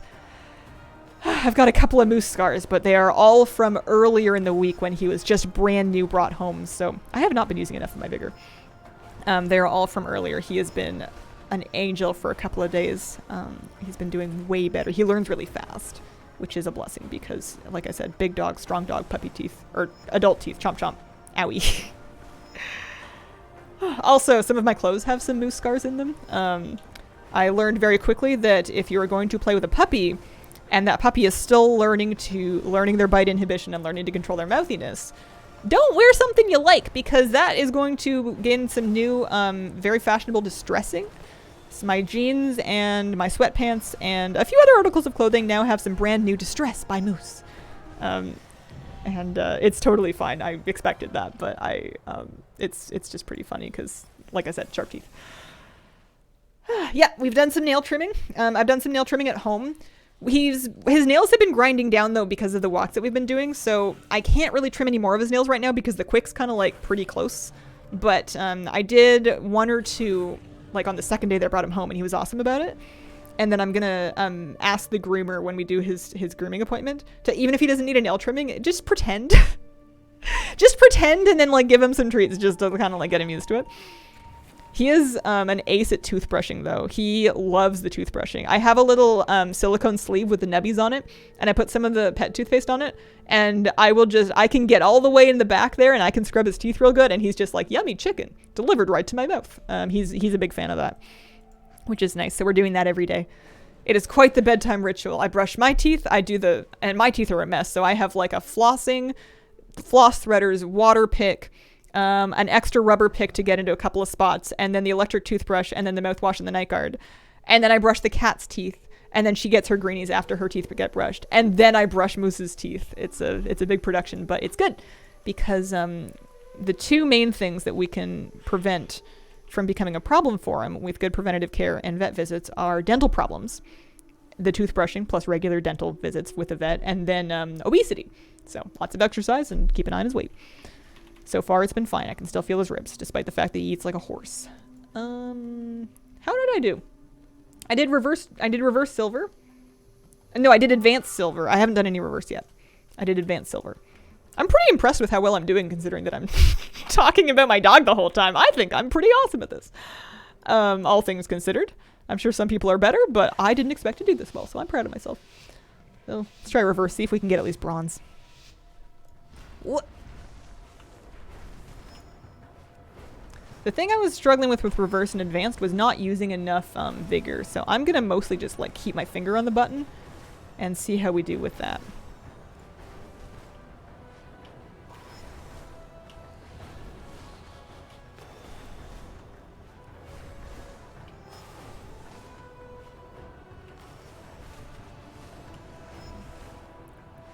Our message is not coming through. I'm missing a lot of things. I'm monologuing a lot today because I have so many stories to share, and I'm also dragon racing, so I'm sure I've just missed something. I'll look for it after this if I remember. I'll do my best. Cat's tooth. Yeah, her 3 teeth. She has more than 3 teeth. She has 3 different... Oh dear, oh dear, oh dear, oh no, oh dear. She has 3 different locations in her mouth where teeth remain, and then her 2 front chompers. Let me see. Oh, have you tried the thumb under tongue trick? I decided not to do that. We're doing okay with our methods. We're using the Verbac enzyme poultry flavor pet toothpaste. It's the same toothpaste Kira gets. I think they have other flavors too, but so far poultry's a win. That's the play for gold.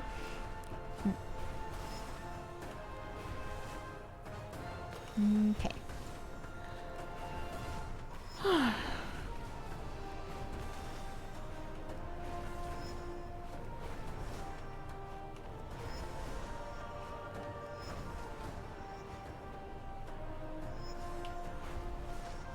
How old is Kitty? She is 9. She is 9. Oh dear. Oh gosh. Oh man, that's the spot that tripped me last time. That's hard.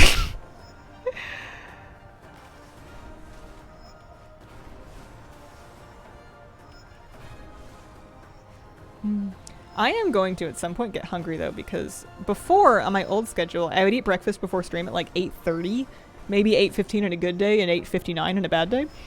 And now I'm eating breakfast at like 6:30 in the morning. And I had a pretty good breakfast. It was avocado toast and eggs. It was good. But I am going to be hungry. I've become a snacking person, so I may need to grab a granola bar or like a heat up a muffin or something. Because it is only 10:46 and I will not make it to lunch if I get hungry. Oh, I missed it! I missed it! No! No, thank you! Oops, daisy do. Oh, jeez. Okay. Alrighty. We're catching back up. The toothpaste is for cats and dogs. Approved for cats and dogs. 13-year-old kitty need to brush her teeth now. No longer able to go under sedation for cleaning. It's tricky when they're not used to it, but you can totally do it. Baby steps was really helpful for us. For a while, I just let her lick a little bit of the toothpaste every day, and then I would just with my fingertip do like her front teeth a little bit, and then we just worked up to it really slowly, and now I can just kind of get the brush back there. And she also gets treats after every single toothbrushing. She gets greenies. She likes those ones. And now she shows up for toothbrushing time. It's very cute. She'll hear me brushing my teeth and she'll come sit in the bathroom right next to me and be like, my turn. Meow. Gimme. That was the thing that distressed her most when I had the baby get up for a day or two, was that she couldn't make it to her toothbrushing spot. She was like, Mom, it's toothbrushing time. There's something in my way. Help. I brushed her teeth in the bedroom for a couple days, but we're back to normal. What's it called? Verbac pet toothpaste. I think Verbac is just the brand. Let me Google that. They sold it at my vet, but I think I just got mine on Amazon. Verbac pet toothpaste. It's an enzymatic toothpaste, which means that it will help to digest some of the bad stuff that's on their teeth. So even if you're not scrubbing super hard, it should help. Although a little bit of scrubbing is always good. CET enzymatic toothpaste. Comes in 5 appealing flavors, contains no foaming agents, and is safe for pets to swallow. Poultry, malt, vanilla, mint, beef, and seafood. Oh, I bet Moose would like the beef. He's a beef boy. Malt. Vanilla mint. I don't know if my dog... I mean, maybe. I don't know. Vanilla mint doesn't even sound good to me. Okay. Alright. We're going... to Stormwind? Yeah, okay. We can just pour it up from the top of the mountain. Had a sneaky suspicion first day back would be some racing. I think we're getting bronze-ish. That was a bronze, yeah. I think I'm gonna just do the normal races and not stress too much about golds or advances or reverses or anything. I think that alts will make this a lot faster. I have come around. You guys were right. You are correct. Do they make feather flavor? Kira's rocking the poultry. Kira loves chicken and anything chicken flavored. So I picked out the poultry one for her. And Moose seems to like it too, but if they ever need separate toothpaste, I bet he would like the beef. Fancy title. Yeah. I'm the forbidden. That's good enough for me. Oh, I'm hungry. I'm gonna wait until the next auto ad break though, and then I'm gonna grab a granola bar. Actually, I left some pretzels on my desk. Don't mind me.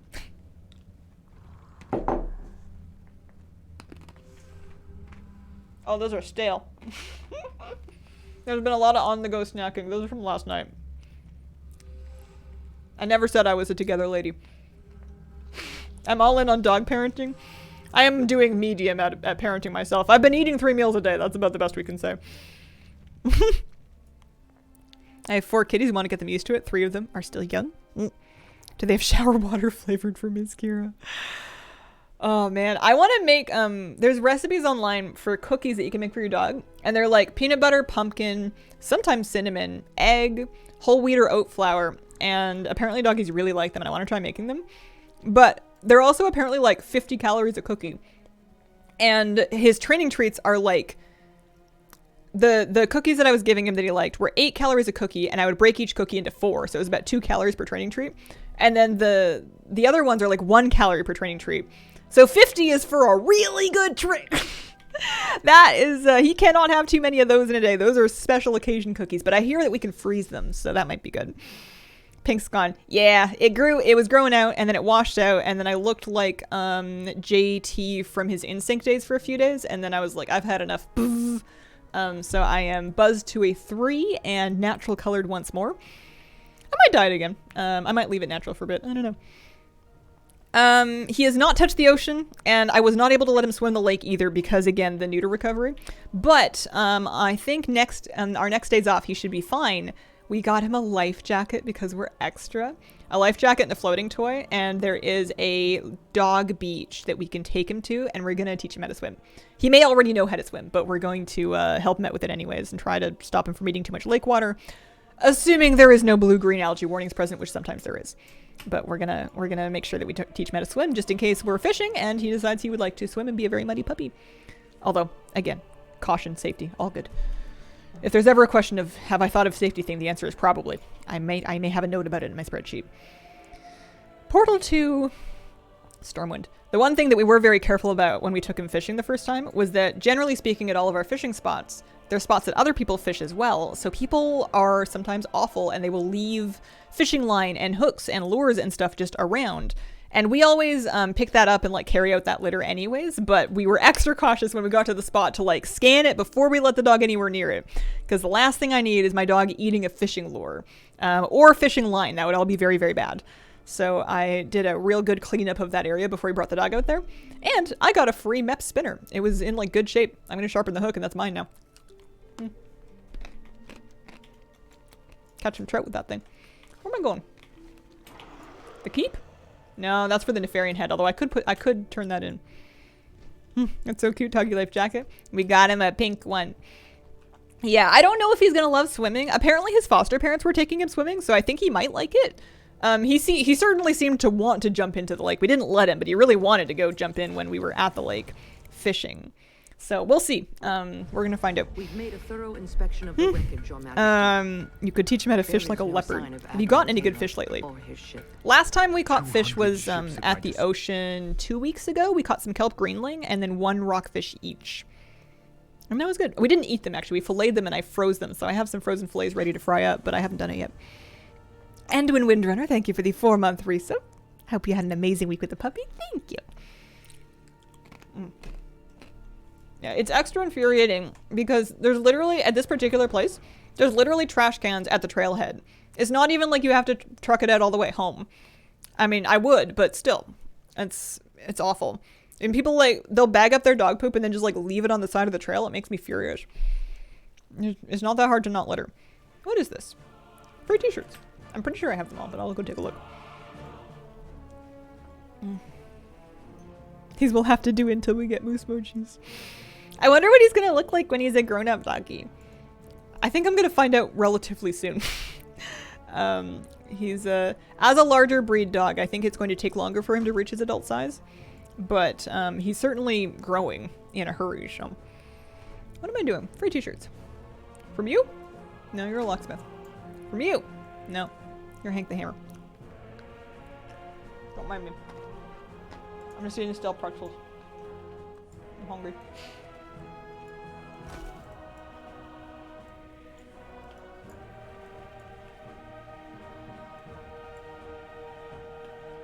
Oh, on the ground. That's funny. And I'm topless. So Alexia, the t-shirt enthusiast. I'm pretty sure I already have the t-shirts.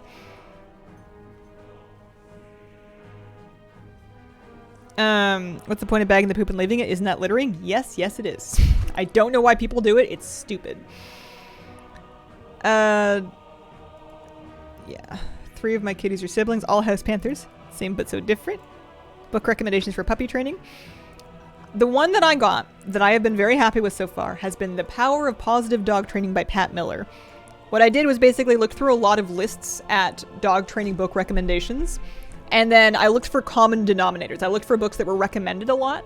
And that was the one that came up the most times as being like a really good, easy to use foundation that's not too advanced, but has really good usable information in it, as well as a lot of good foundational info about dog training and operant conditioning that I didn't know about yet that makes a lot of sense. There's a lot of dog training mistakes that I used to make all the time because I just had never thought of it before that the book taught me about. Things like having one word. Sometimes people will use one word to mean a bunch of different things and then get frustrated when their dog doesn't do it.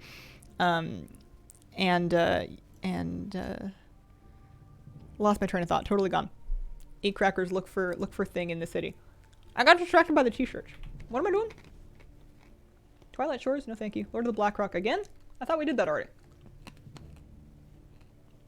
I'm certainly not going to the Skyfire gunship. That's bait. No, thank you. No, thank you. We'll untrack that. That's fine. Enter the Wizard's Sanctum. Are you just trying to get me back to Voldraken? I think they might be trying to get me back to Voldraken. That's funny. I could have just hearthed there. I'm gonna go turn in the Lord of Blackrock though. I want to try the speaking buttons for pets.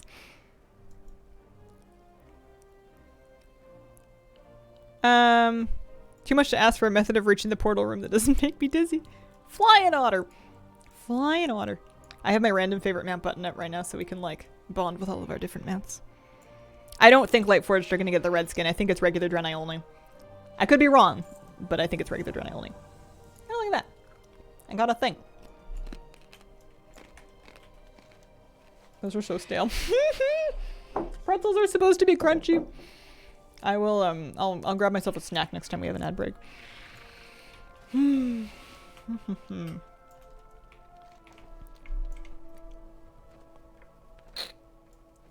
Still need the taro snack for my second otter. Oh no.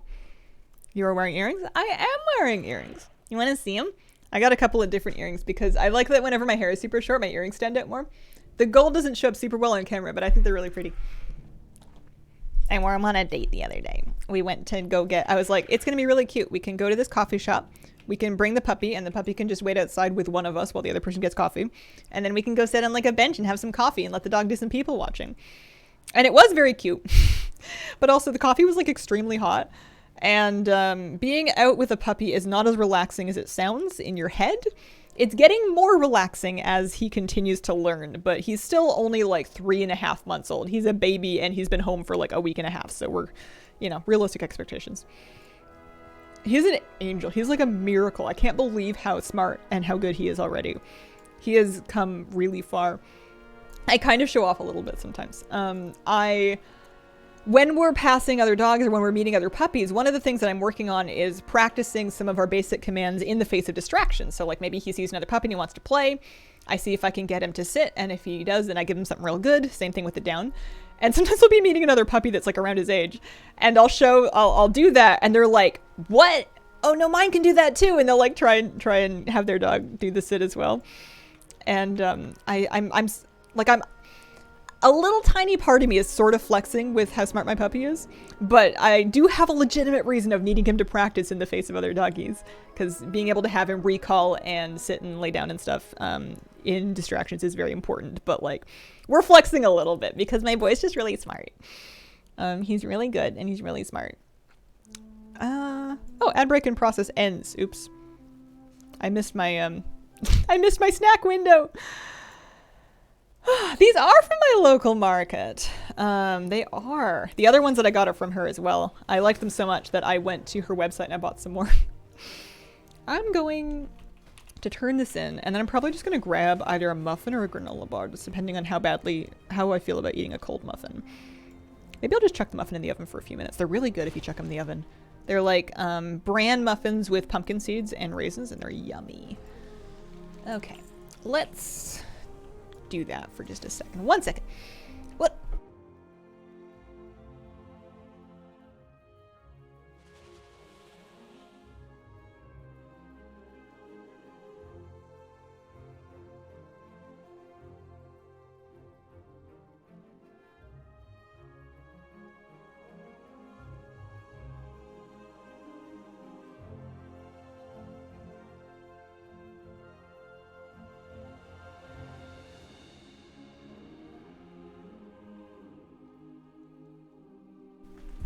Okay, I'm gonna go pick that up in like 5 minutes.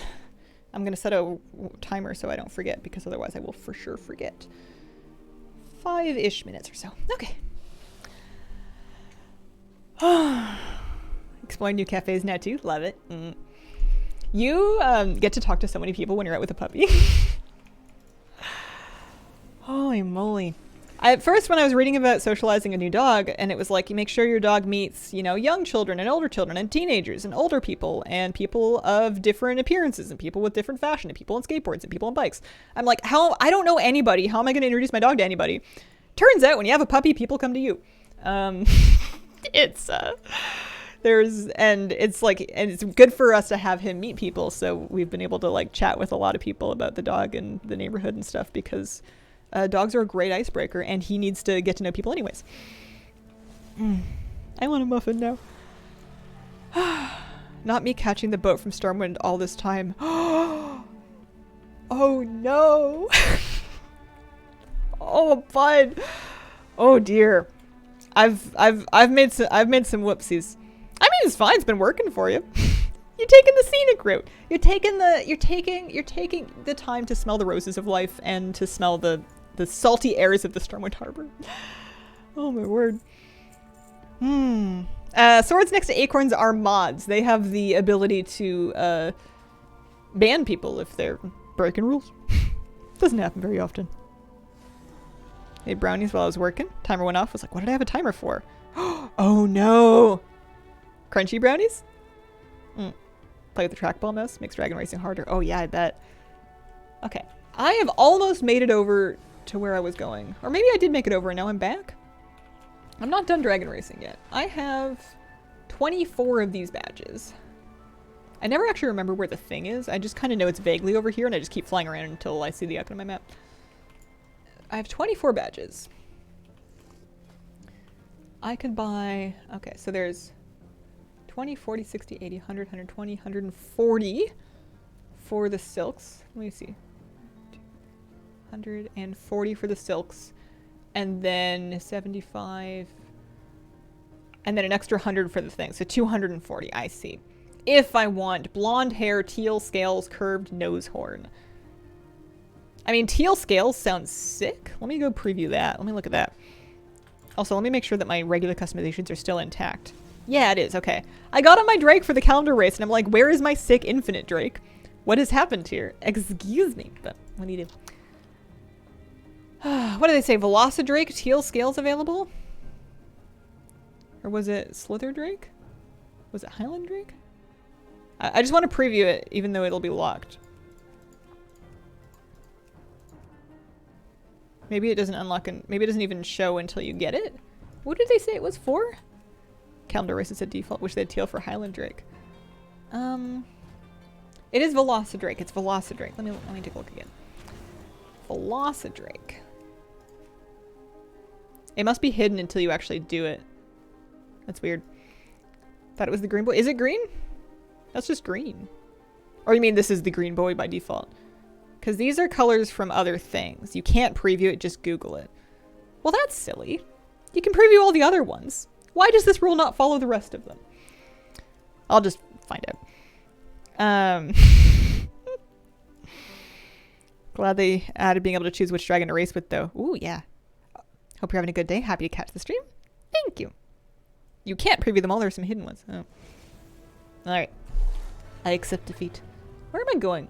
They like showed me nicely where all those ones were. Oh, also I have not done Whelp Daycare in ages. I'm gonna stick to the dragon races for now. I'm gonna buy goggles. Followed by... I mean, I'm gonna get all of it eventually, but I'm gonna start with goggles.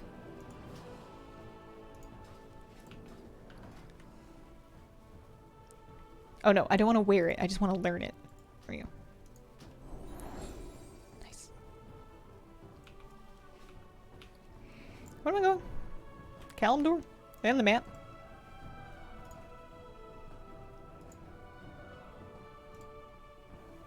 They are on the map. There must be a list of them somewhere. Kalimdor Cup Bronze. There we go. There we go. Okie dokie. Let's go back to the north side of things. Nordrosill Spiral. I think I'm just going to go back to Mount Hyjal. There's a few things up there. Oh, that's my 5-minute timer. I'm going to pour it and then I'm going to go get my muffin. It might take longer than 5 minutes because the oven was... Well, I don't want to leave the oven on. Not today. I'm going to go get my muffin. One sec.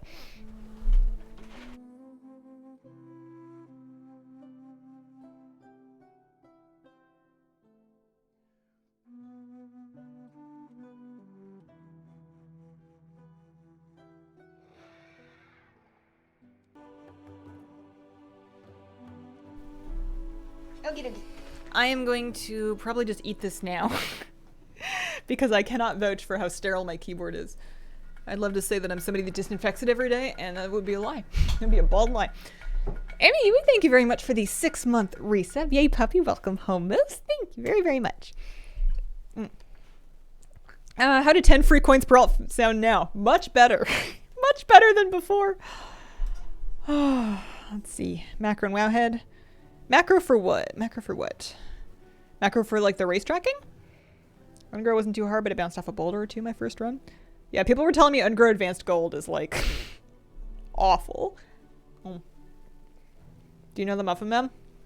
I am the Muffin Man.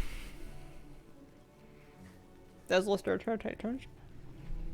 Yeah, I'm just gonna try and read and not eat too much. I don't want to be rude. Or not talk too much.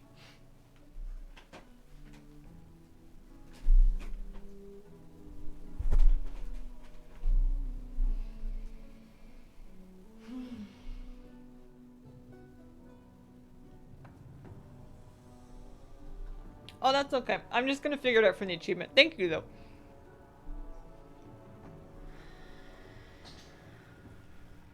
I have an irrational hatred of Tom Tom. It's a great add-on that I turn off the second I get. I don't know why. It's not fair. It's a wonderful add-on. I'm the problem. It's me. Still a little cold on the inside. They're just marked on the map normally. It's just a matter of knowing which zones to look for, which the achievement has.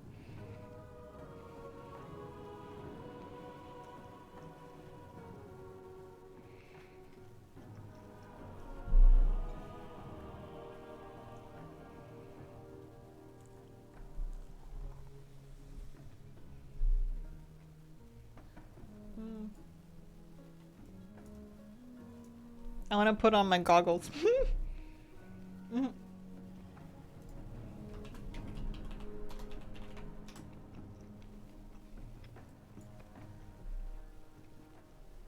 Chocolate chip or blueberry? I used to be a fruit muffin person, and I've turned into a bran muffin person. They're still sweet, but like they're a little more nutty. I like nuts. All of them are good. Almonds, hazelnuts. Peanuts not so much, but they're technically legumes. They're cheating.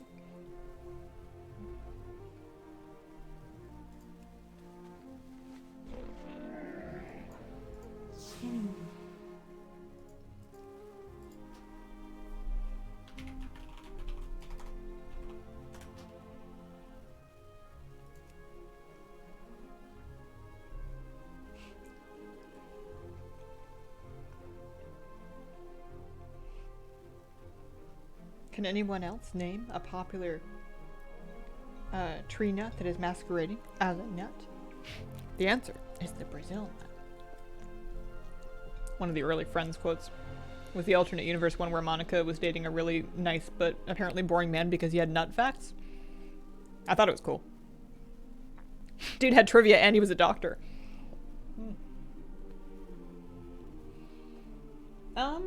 I don't know if the resistance said its gloves. I only own the helmet so far, so I'm gonna come up with some other stuff to put with it until I can unlock more of the set. Moose is good. Moose is good. He just woke up from his nap, so his dad's taking him out while I'm streaming. It's very nice.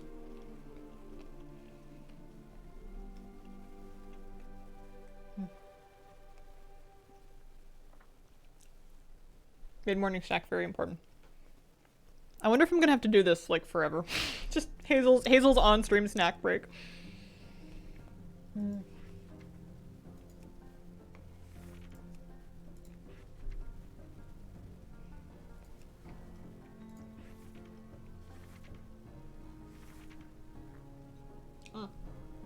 Yeah, I just bought the helm.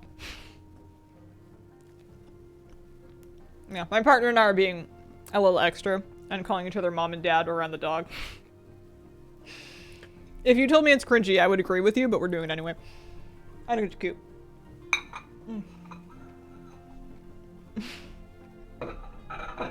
No.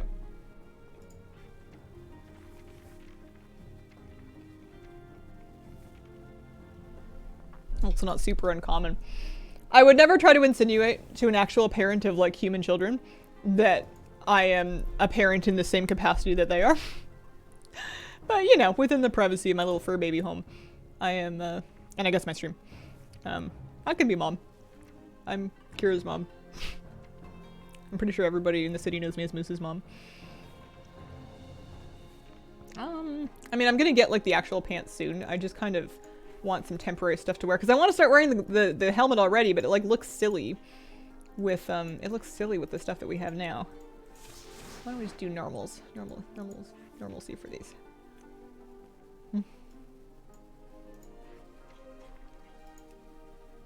Who needs shoes? Well, it might be nice actually. These pants are no good. They're too bright. I need dull colored. Oh yeah, that'll work. And then we're not gonna worry about the weapons. We're not worried about the weapons at all.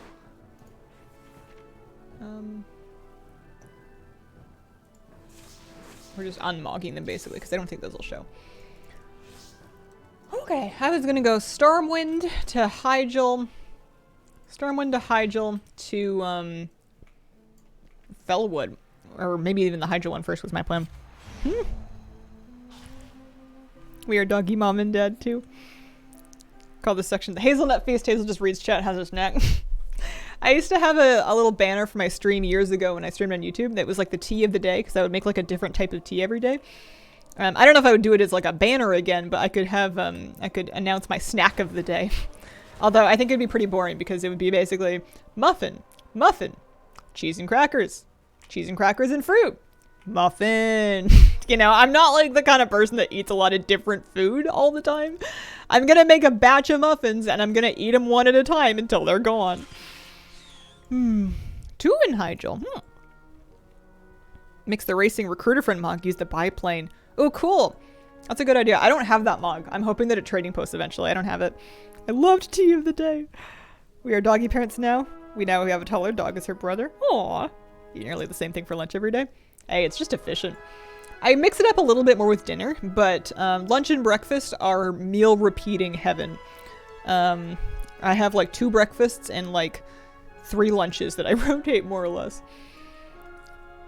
And some of them are not all that different from each other. What did I say was going? Hyjal? Hyjal. Why am I snacking? Is that what getting up at 6 does to someone? It's what having breakfast at like 6:37 will do. It's just kind of bumped the whole day up, but it makes it a lot easier to get to sleep.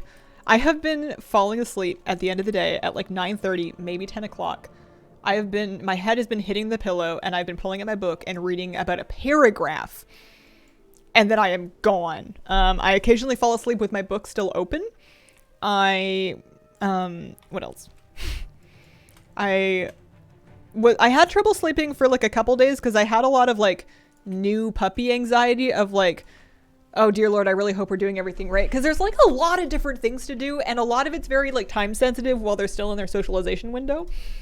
And there's a lot of anxiety of like, I really don't want to mess this dog up. I really don't want to do anything wrong. And to some extent, you have to just trust your judgment, follow your plan, take a deep breath, and it's a puppy. He'll be okay.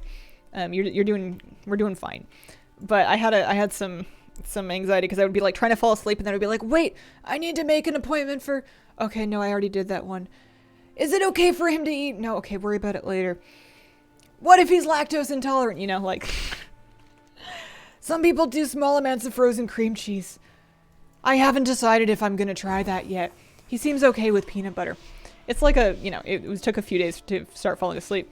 But after a couple of days, I was so exhausted that I would just fall into bed and be gone like immediately.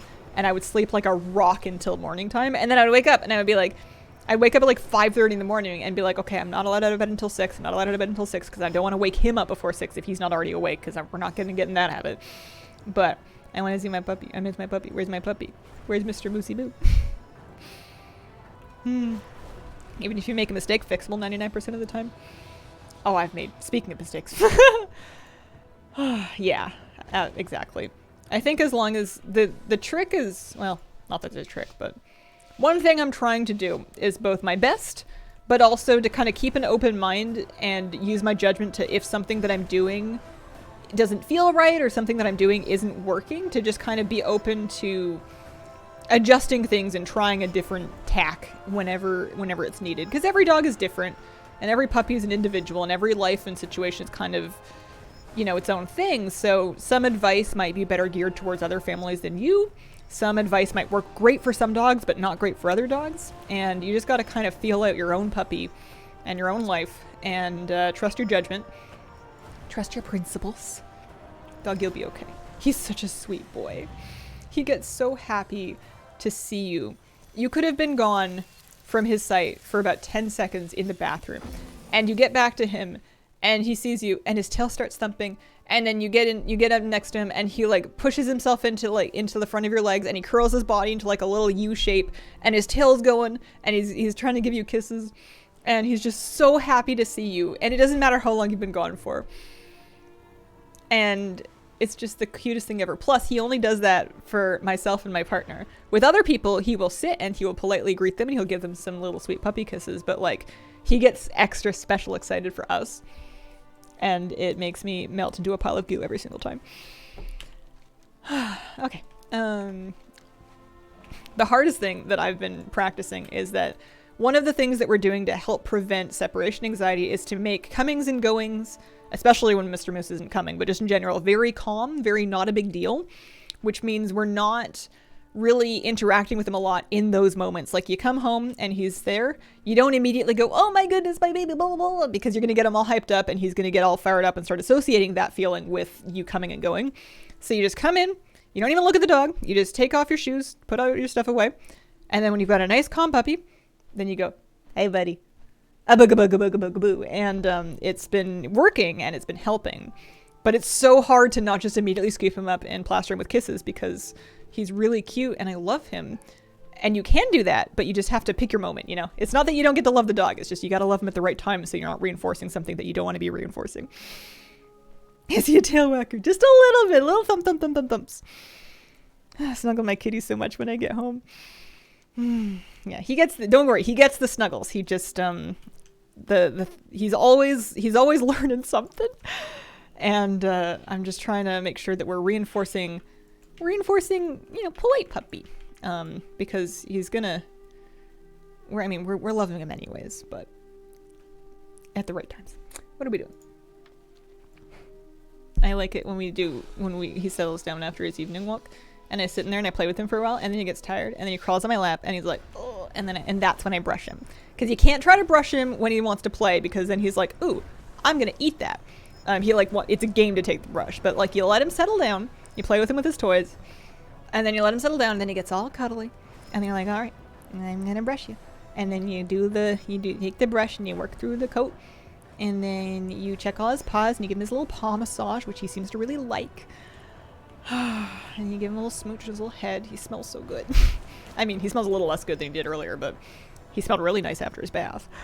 But he's got like that puppy smell, and it's just so nice. And he crawls onto my lap, and I'm gonna regret this, but I let him do it because I love him and I like lapdog, and I know he's gonna get big and he's gonna make my legs fall asleep, and I'm gonna be like, I shouldn't have let you crawl on my lap. I don't care. I need my guddles. He's my baby. Muffin. He's such a good boy. Him and Kira have been very slowly meeting. They haven't been loose with each other yet. We haven't loosed the moose yet. But they've definitely... Well, she's blind. He's seen her. And she has been aware of him. And he's doing a really good job at being redirectable and being calm downable. And just doing like a nice little polite sit, nice little polite lay down. I think our biggest struggle, and something we're going to take really slow and easy, is that he really wants to play, and he can play with dogs and he can play with us with toys, but he just can't play with the cat because some cats can do that, but ours is blind. She's going to get hurt. She's going to tear off into something and bonk her little head. So we are working on reinforcing calmness with the cat and then just letting the cat come over here and play with your toys instead. And that's been good. But again, it's only been a week. There's Felwood Flyover over there. So I got 3 for that, 3 for that. We're just gonna try and gold star the regular races and then leave the other ones alone. That's my plan for now. My mom's like dog that passed this year was named Moose. Very small. Peekaboo. Very good name. Aww. Oh, I'm sorry to hear that the former Moose is gone. He sounds like a really sweet dog. No head bonking for Miss Kira. Sure they'll be besties soon. I'm hoping they at least they seem to be tolerating each other well, but we're going to take it real slow because, again, blind cat. She's brave enough and she's, like, feisty enough that if she wasn't blind, around this point, I would probably consider having him on leash, but kind of letting her walk on up and check it out because I'm pretty sure, like, a good claws in swat to the nose would make him leave her alone. But because she can't see, we're just going to be, like, abundantly cautious. This way. Although he almost got himself jumped We were crossing the street. We've been really, really good at having him check in with me before we cross the street and not just jump out into it. And I am usually like scanning at all times for hazards because you don't want him eating something and he'll do it really quick. So I'm usually like staring at the ground while we walk. And we crossed the street and we almost ran right into a cat that was like perched up on the opposite side of the street. We came right up in front of it. And this is one of those cats that is kind of bobcat sized. It was a big cat. And it's sitting there with this look on its face like, I am not moving. And if you come 1 inch closer, you're going to wish you'd never been born. And Mr. Moose like saw it and went, oh dear Lord. He got jump scared and he like flipped over and hid behind me for a second. And then he was like, ooh, friend. And I was like, no. We're gonna leave the kitty alone. If you can come over here and sit and lay down, I'll give you some treats. And we did that. And we managed to get him to come and leave the cat alone. And the cat's looking at him like, you lucky puppy. It was a good lesson in some cats we definitely leave alone. And I was happy that we were able to redirect his attention. But it jump scared me because I didn't see it either. And it was a very big cat. So we keep an eye out for those. Usually I have very good cat vision. I'm usually really good at picking them out, even under cars, darkness, distances. I am attuned for spotting cats, but I missed that one. Mamo's about that size, about 15 pounds at the moment. We have another neighborhood cat about that size as well that was like trotting right on up to the puppy. We decided not to let them like watch each other for a bit, and we did use that opportunity to practice Moose's, again, sitting, laying down, leaving cat alone. But the cat actually wanted to engage and Moose wanted to play, and I was thinking this isn't going to go well. That is a very strong, feisty cat that was basically Moose sized. And maybe the right call was to let him get thwapped in the nose, but it's not my cat. I don't know if that's a claws in kind of cat.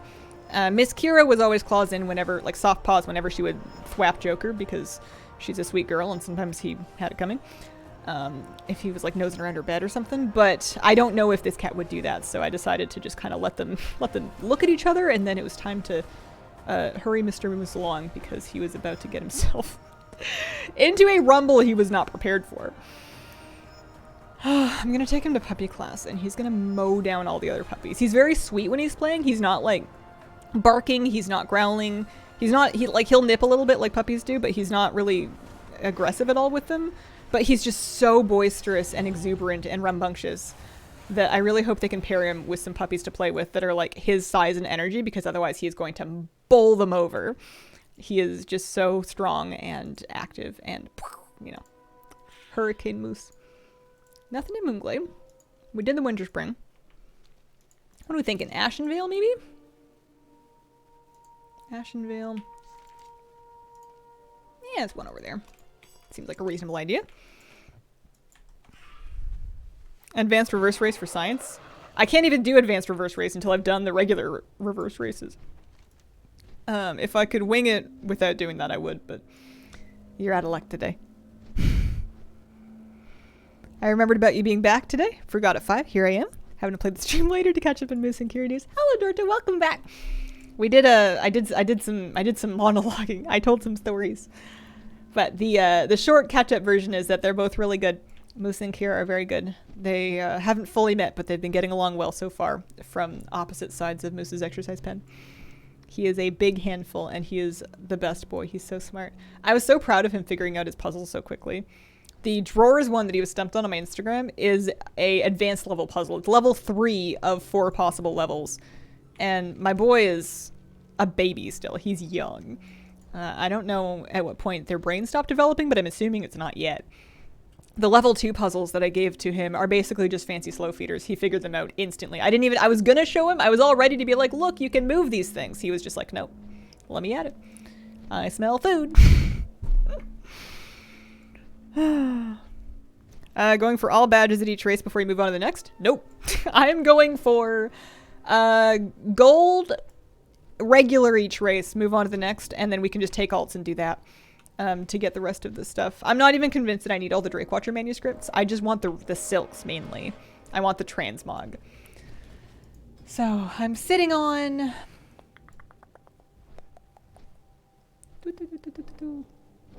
What am I sitting on? 13 badges. We need 20 per thing.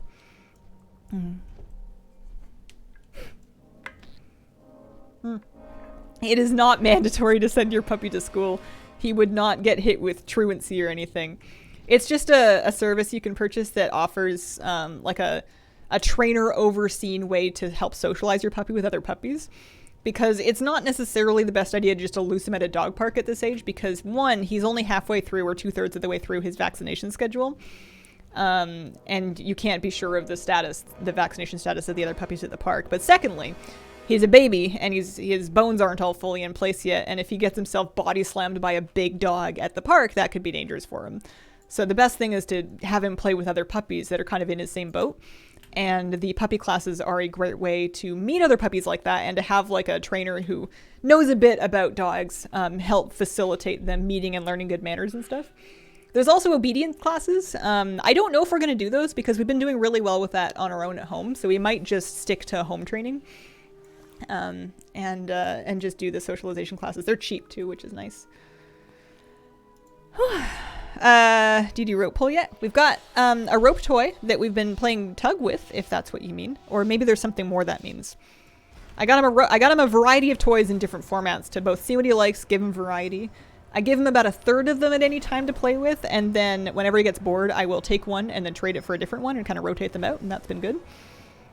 He likes tugging with the rope, but he really likes tugging with this duck. We got him this big, long, skinny, unstuffed duck plushie situation. They're called skinnies, I think. It's got a squeaker in its head, and it like flip-flops around, and he loves it. That's his favorite one to play tug with, and just in general. He will like go find it if he doesn't have it with him. It's very cute. And it seems pretty durable. Despite his best tugging, he hasn't managed to rip it yet or anything. So we like that one. I want to read chat, but I want to not crash. I'll be back with you in just a second here.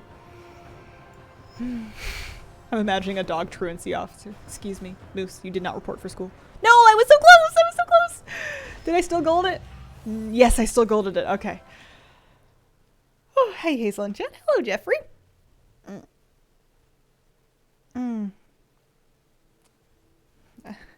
Roman Reigns is a wrestler, had a nickname Big Dog in the past. Oh. Don't text and drive. Never. Oh, man.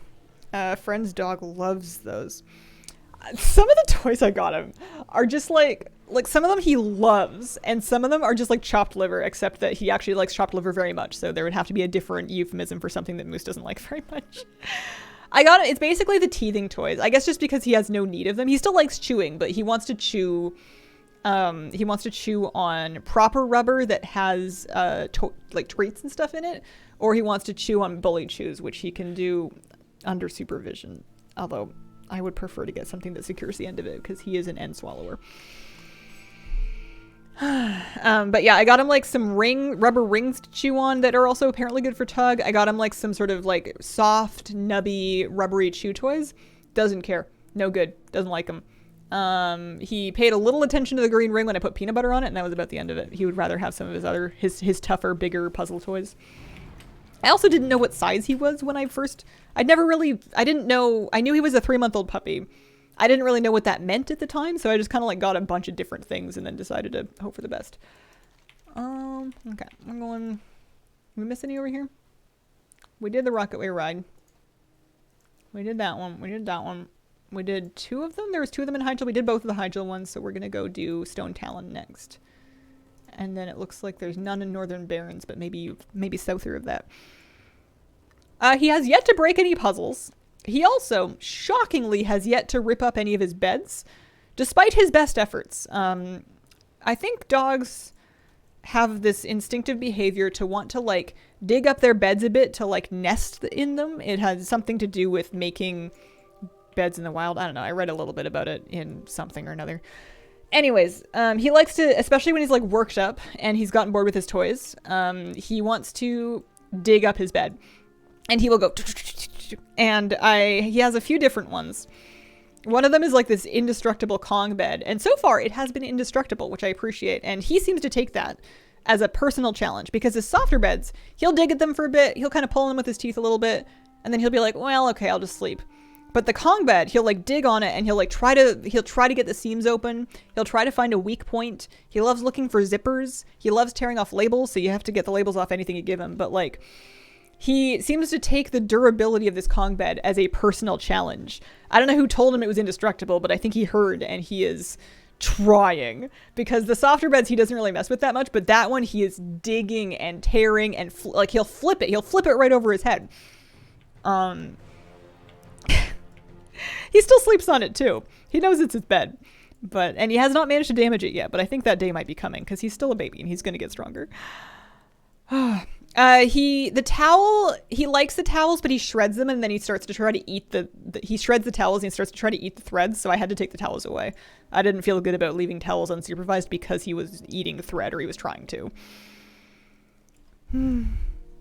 Northern Barrens is near the Stonetalon border. Okay. Britt, I would advise you to tab out of the stream. You can leave the sound on, but I would advise you to not look for a little bit because there will be, I'm sure you know already. I'm sure you're on top of it. Some on-stream spoilers, probably. You would not like the week I've had. I've run into quite a few of them in my life. I won't go into details. None of them were big or scary, but I've had a variety of them on or around me. It's just been a lot of outside.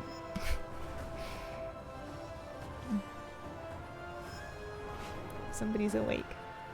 11:34. Whoa. I'm gonna hit something for sure. Well, no, I can't say that. Maybe I'll be awesome. Maybe it'll be fine.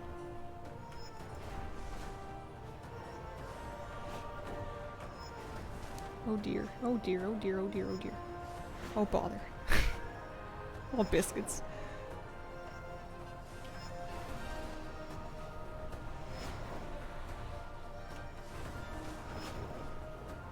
Sharp turn. I've missed one. I've missed it. It's just the normal race though, so that you have a bit of leeway. Turn too sharp.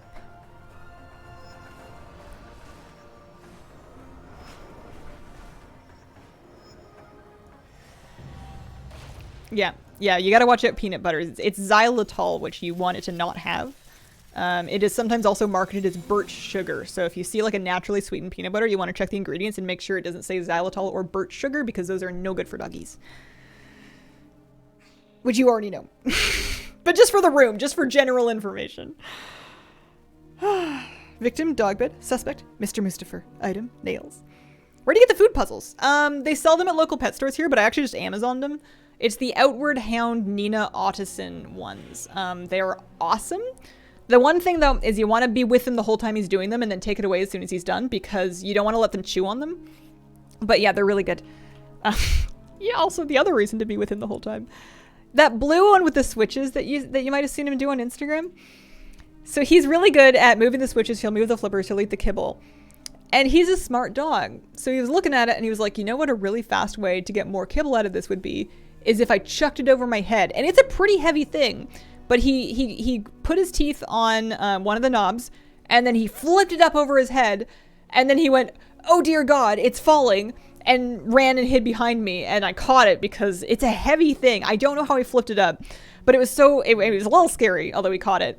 But it was also funny because he threw it, and then he was like, who threw that? And he like hid, because I don't think he expected it to come flying in the way that it did.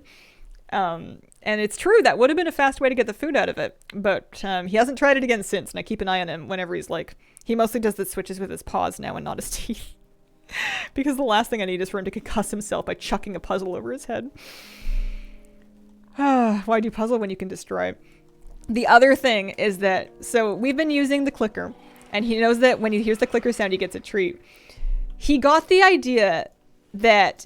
and I'm pretty sure, maybe I'm just projecting, but I'm pretty sure he's figured out that the clicker is the secret to getting treats. And I think he thinks that if he can just get a hold of the clicker and learn how to click it, he will unlock infinite treats, which is decent logic. But if I'm in there with him, we'll be training and we'll be doing fine. But then he'll be like, let me see that. And he'll like try and get a hold of it. And I'm pretty sure it's because...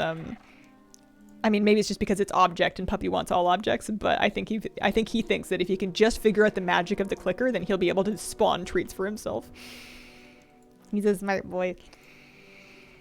I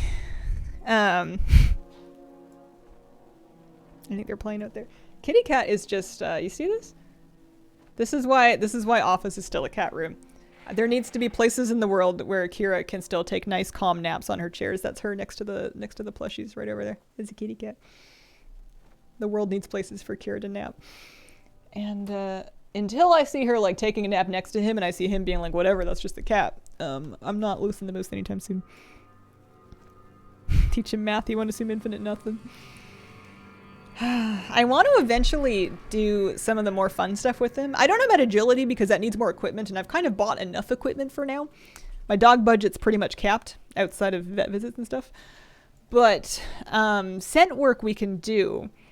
However, he has like really important beginner stuff to learn right now, and I teach him things with treats, and there's only so many treats he can have in a day. So we're saving our treat budget for leave the cat alone, drop it, and then leash walking have been the 3 that we're doing right now.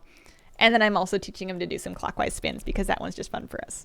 But we're going to get those ones down, and then when we've recovered more of our treat budget, then maybe we can work on some more advanced skills. But, you know, the dog's only been here a week and a half. He's got time. We got years for this. His learning is capped by his stomach. It is true. It is true. I can, at the right times of day, get away with teaching him using his regular meals, but sometimes you really do need the good treats. So we're trying to pace that out. I need a new cat tree when I have a 3 years old, showing its age. Medical bills are driving me. You may be able to, if it's the scratching posts that are showing the damage, you may be able to rewrap it with fresh rope, either sisal or jute, depending on what your cat likes. But if it's more like structural damage, then that could be a bit trickier. Algebra jokes. How is he doing with toileting? A+, gold star. He knows his spots now. He's got he can hold it surprisingly well. For a dog of his age, he holds it all night. He has not had a nighttime accident. He is good. He is good. I am blessed. He is a magical puppy. They gave us the best one.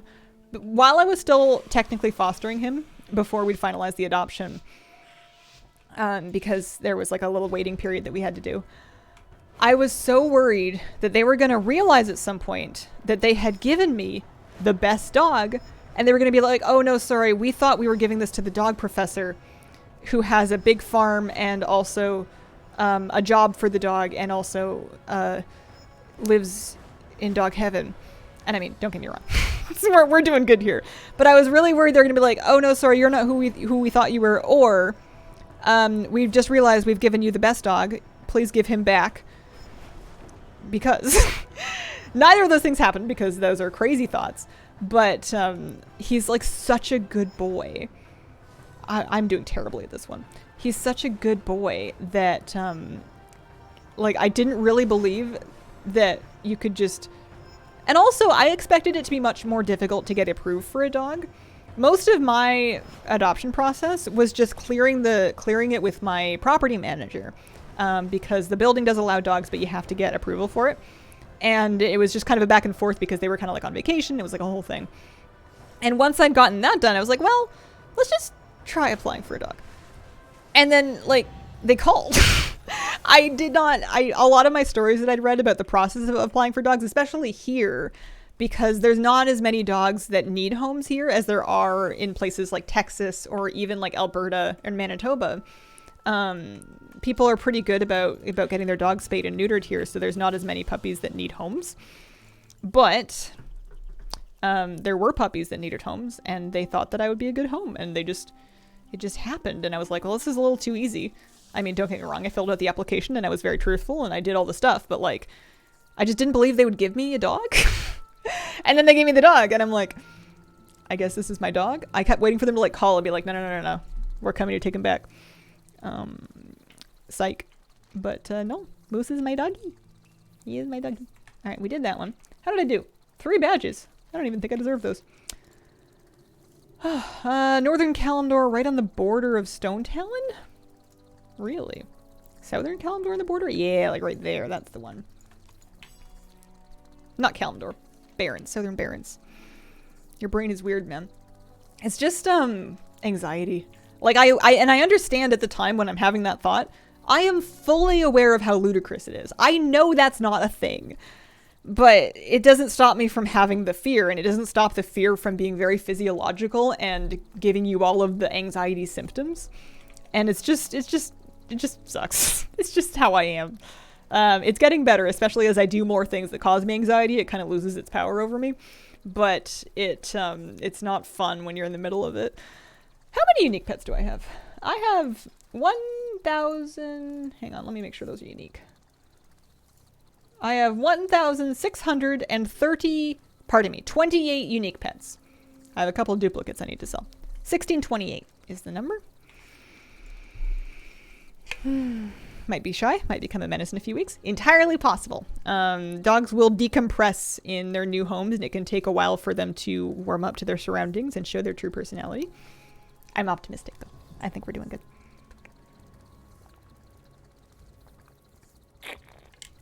Mine are all rescues. Took in a pregnant stray. She gave birth. Scent work, agility, rallyo. I've never heard of rallyo. Scent work, good.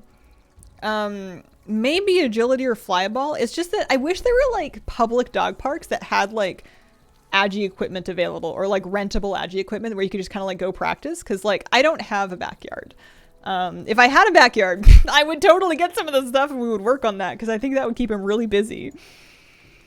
For now, we have to work on stuff that we can do at home. So we're doing a lot of, just regular obedience training because it's like our first week and a half. But we'll do some tricks and stuff.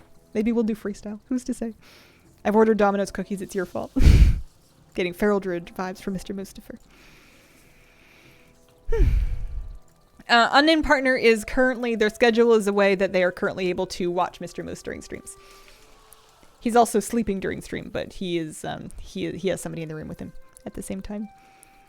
Fun version of obedience, more about the relationship than about boring obedience. Good morning from Vancouver. Are there still logs on the beaches where you can go balance on? I guess so. Yeah, probably. There's driftwood on beaches. I haven't been to one recently with driftwood. I usually will go to rocky beaches because that's where the rock fishing is. But I think I'm going to have to expand my beach repertoire. Okay, let's do a few more. We got 22, so I can buy another one. How many more races are there? 28, 31, 34, 37, 40. Yeah, okay. So if I do the rest of these, I could even skip Ungrow and still do, still be able to buy 2 pieces. I was just seeing when it's time to log onto an alt. I didn't do this race. That's true. You are correct.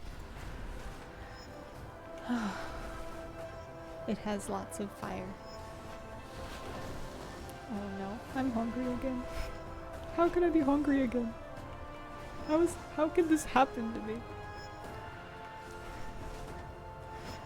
Lunch is also like an extra tough problem because you don't really want to run heating appliances for very long when you're trying to conserve the amount of coolness you have inside the unit during the day. Today, I'm getting varying reports of how hot it's supposed to be today, but I think the answer is hot. So it's not a good day to be baking anything for any appreciable amount of time. I heated up the muffin, and that's about it. That was about 5 minutes. And I don't even know if it was a good idea. It was pretty yummy, though. It was my yummy muffin.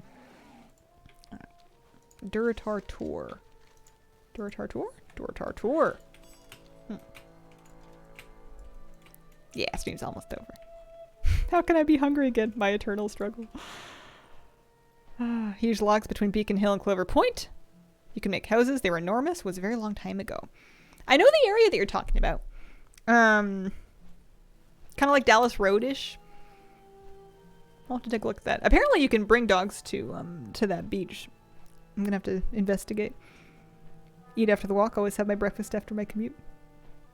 Been grilling outside, dipping back into the one AC room in the house. Main AC is broken. Trying not to cook as much as possible. I feel that. Durtar, difficult, twitchy. Okay. Whew, okay.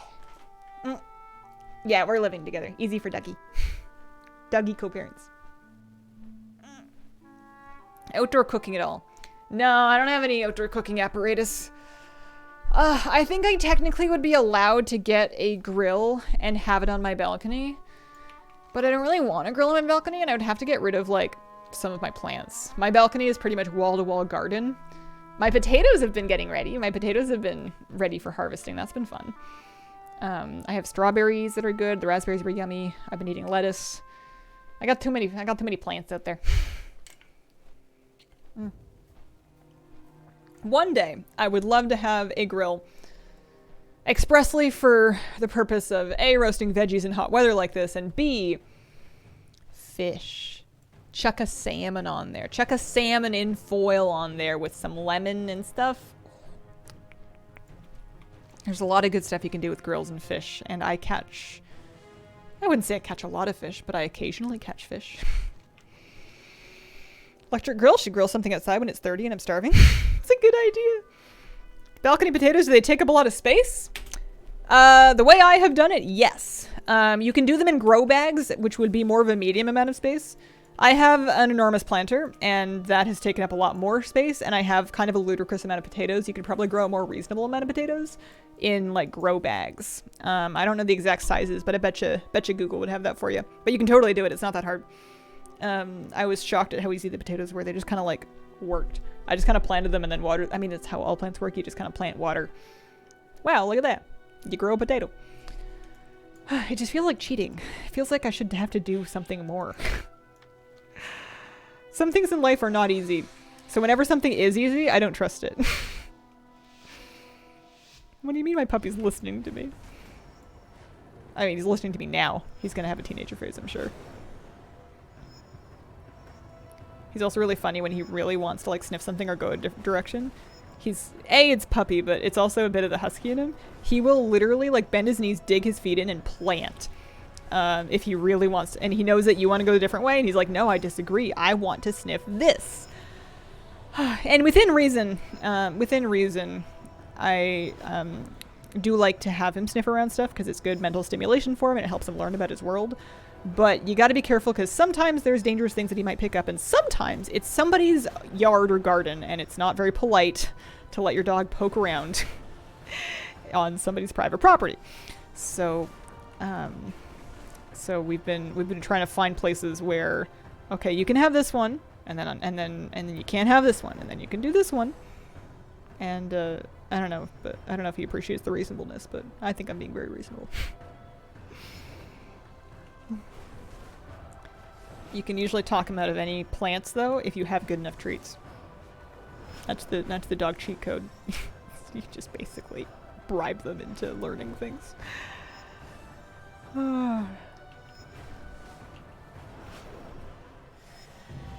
Alright, we did bronze, silver. We did not do gold. I kind of messed it up. I want to try it again. I was distracted. One more time. Again. No excuses.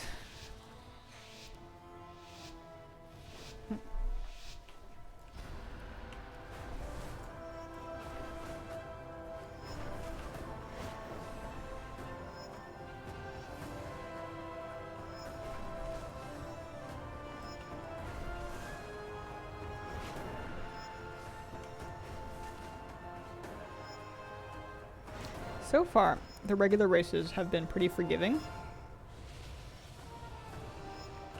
I think this might be our first exception. And then of course there's Unguro, which I haven't seen it yet, but I've been told. I've heard the word in the street.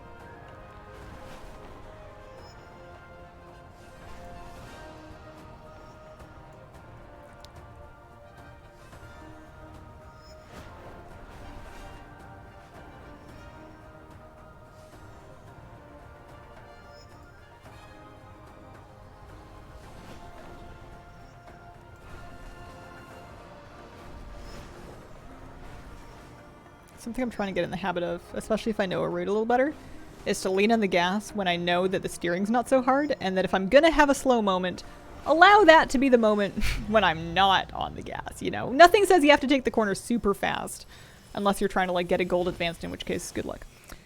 There you go. There's the gold.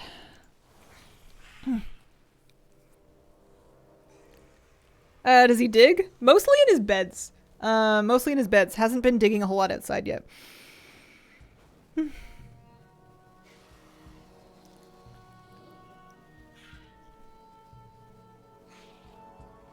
wonder if anybody in the history of the world in the moment thought, I'm being unreasonable here. Sometimes that thought occurs to me. Sometimes I am being unreasonable. I think having the thought is a good sign of self-awareness that maybe it's time to make a nice compromise. Consider somebody else's point of view. I'm usually unreasonable when I am tired or hungry are my big cues, so I'm trying to watch out for it when I'm especially tired or hungry.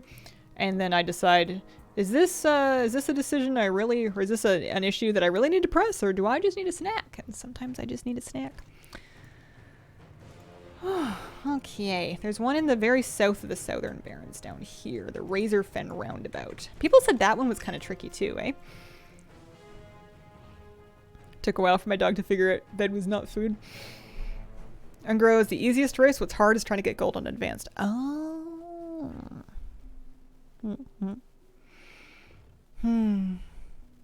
Hate that one so much. Hi everyone. Hi Loose Change. How you doing? How are things? I'll do probably one more and then I will go buy what I can and which will just be one thing, but buy what I can and wrap up because Hazel's getting hungry and she misses her puppy. Spent way too much at the comic store. Are you really gonna skip Ungro? I could. You know what? I might do all of this just for the sake of finishing this achievement that I've started. I don't feel strongly about doing achievements, but like if I have half of it or more done already, I may as well, just for the completionism of it. Like the 1,000 Needles race most over water, not a lot to hit, just the zoomies. Struggling on AQ advanced right now. I'm glad that they gave us a good chunk of time. It's 2 weeks and not just 1 week, which I appreciate because I feel like this is not the kind of grind that I want to do all in one day. I want like a couple of different days at this to like just chip away at it.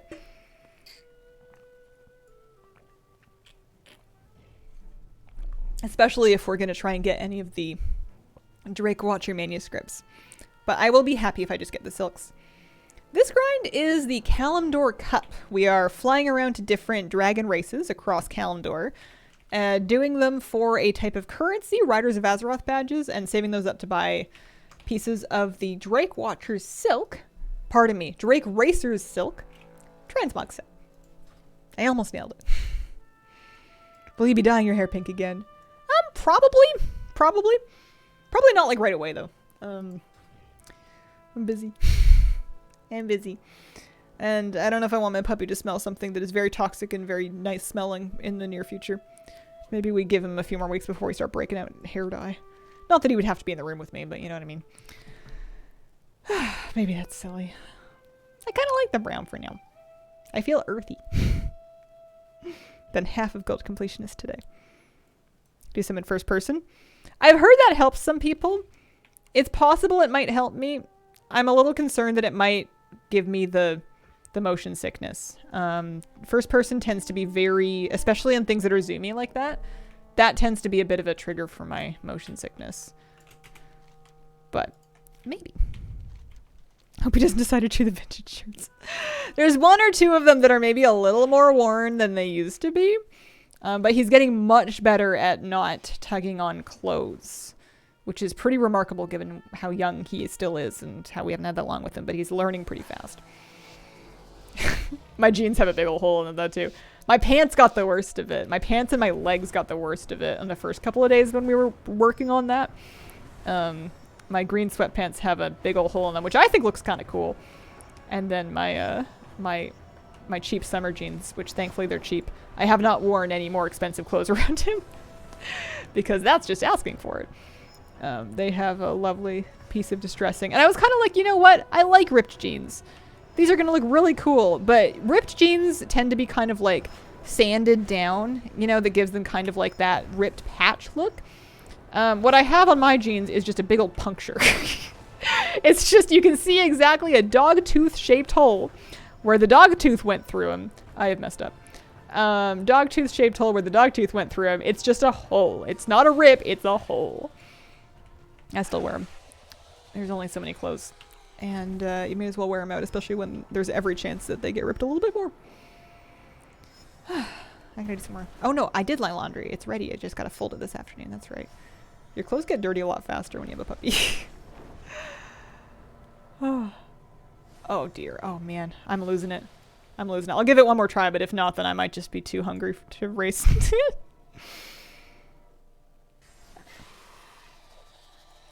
Be honest, was the shirt today deliberate or accidental?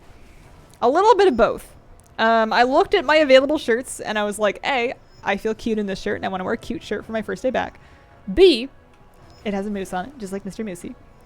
But the third factor was that most of my other shirts are in the laundry. This was one of my remaining clean shirts. My laundry's clean now, so I can fold it and put it away, but I've been going through like 2 or 3 shirts a day because A, sweaty, hot, heat wave. B, puppy, slobber. Yep, those are the 2 factors. And then I guess the third factor is that there's places to go. So usually like I'll be in my sweaty, puppy, slobbery shirt and then I'll be like, well, we're going to go to the store or whatever. I'm going to put on a clean shirt real quick. So I've been going through a lot of them. A lot of laundry. It is free t-shirt day. That's true. That's true. Kira, you want to see kitty cat? Or at least a cat in the distance. Kitty cat is there. She's sleeping. She's cozy. This is a Kira room for the time being, as is the bedroom. But her box is in here and her food is in the bedroom, so she can kind of do all of her business without needing to worry about the dog. Although she's gotten very brave about the dog in the last 2 days. She had a moment where she was like, fine, just show him to me. And she like came out into the kitchen and then came out in the front room and was like, so that's who I've been hearing. And meanwhile, he's like, friend? No? Cookies? Lay down? Okay. He's very good. Is he a slobbery boy? Not as much as like, he's not like, I'd say medium. He doesn't drool yet, although he may work up to that. He doesn't have like the huge slobbery jowls that you get with like a mastiff or a bulldog, but I feed him a lot of stuff by hand while I'm training him, and he tends to just go and my hand gets covered in dog slobber. I also occasionally need to put my fingers into the mouth to remove whatever it is that he's eating that he's not supposed to be eating, so there is that. Most of the slobber is incidental through those 2 activities. Although he's been doing a lot better at not picking up stuff, so that's nice. I think he maybe figured out that garbage is not yummy. Although it's hard when sometimes it's fruit. I wish there wasn't so much fruit in the streets. I think that's a temporary problem. It's like a summer thing. Okay, let's go buy a new piece of transmog, and then I'm going to wrap up for the day and go see my puppy.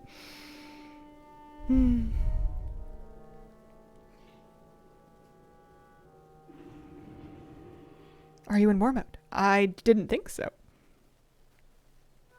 Ozilduck, you're being that's very sweet. That's very sweet. I always trust you guys with that. Is not a big secret though. My partner, my current partner is male, is man, Moose Dad. Moose Dad. I just like the word partner. We've always been using that. Tell Moose we said hi. We'll give Moose some pets. I miss my baby. It's been 3 hours. I saw him on the break. I saw him on all the breaks. I checked on him every time I got up. He was napping. But I think he's up and I kind of want to cuddle him. I sold some stuff. That's nice. How rich am I supposed to be? I have 5.5 mil right now. How much are my auctions worth? Do I still have my gold? Did Moose steal my gold? The first couple times that we went for walks without Moose, just to like get him used to being home alone for a few minutes at a time, we were joking like that we were going to see a police car roll by with him in the back seat. Just like, how did you get out and what did you do? Partner good. Normalizes that usage for everyone. I was hoping that that would be how it was taken. I had some mild concerns that that someone might think I was trying to mislead people into thinking my partner was not male. I identify as bi, but not but. I identify as bi, and my partner is male. Have I ever bought WoW tokens? I have used gold to buy tokens. I've never done the reverse though. I use partner too. There's a certain age, I mean, not for everybody. Lots of people like different words at different parts in their life, but I just started to feel like boyfriend didn't feel right for me. Because, I don't know. It just didn't feel quite right. I like partner. I gotta go. I gotta get out of here. I gotta go hang out with my puppy. Thank you very much for joining me today, everybody. If you wanted to see more moose, I would say follow the Instagram and check stories. And then also, if you didn't watch the Saturday news video that I put out last Saturday, which I would like to say is a miracle that I got anything done with a puppy at all, that has some moose videos at the very end of it as well. So there is some footage available. I'll be back tomorrow with another stream. Appreciate you guys. Thank you very much. And I hope you have a wonderful, wonderful day. Bye.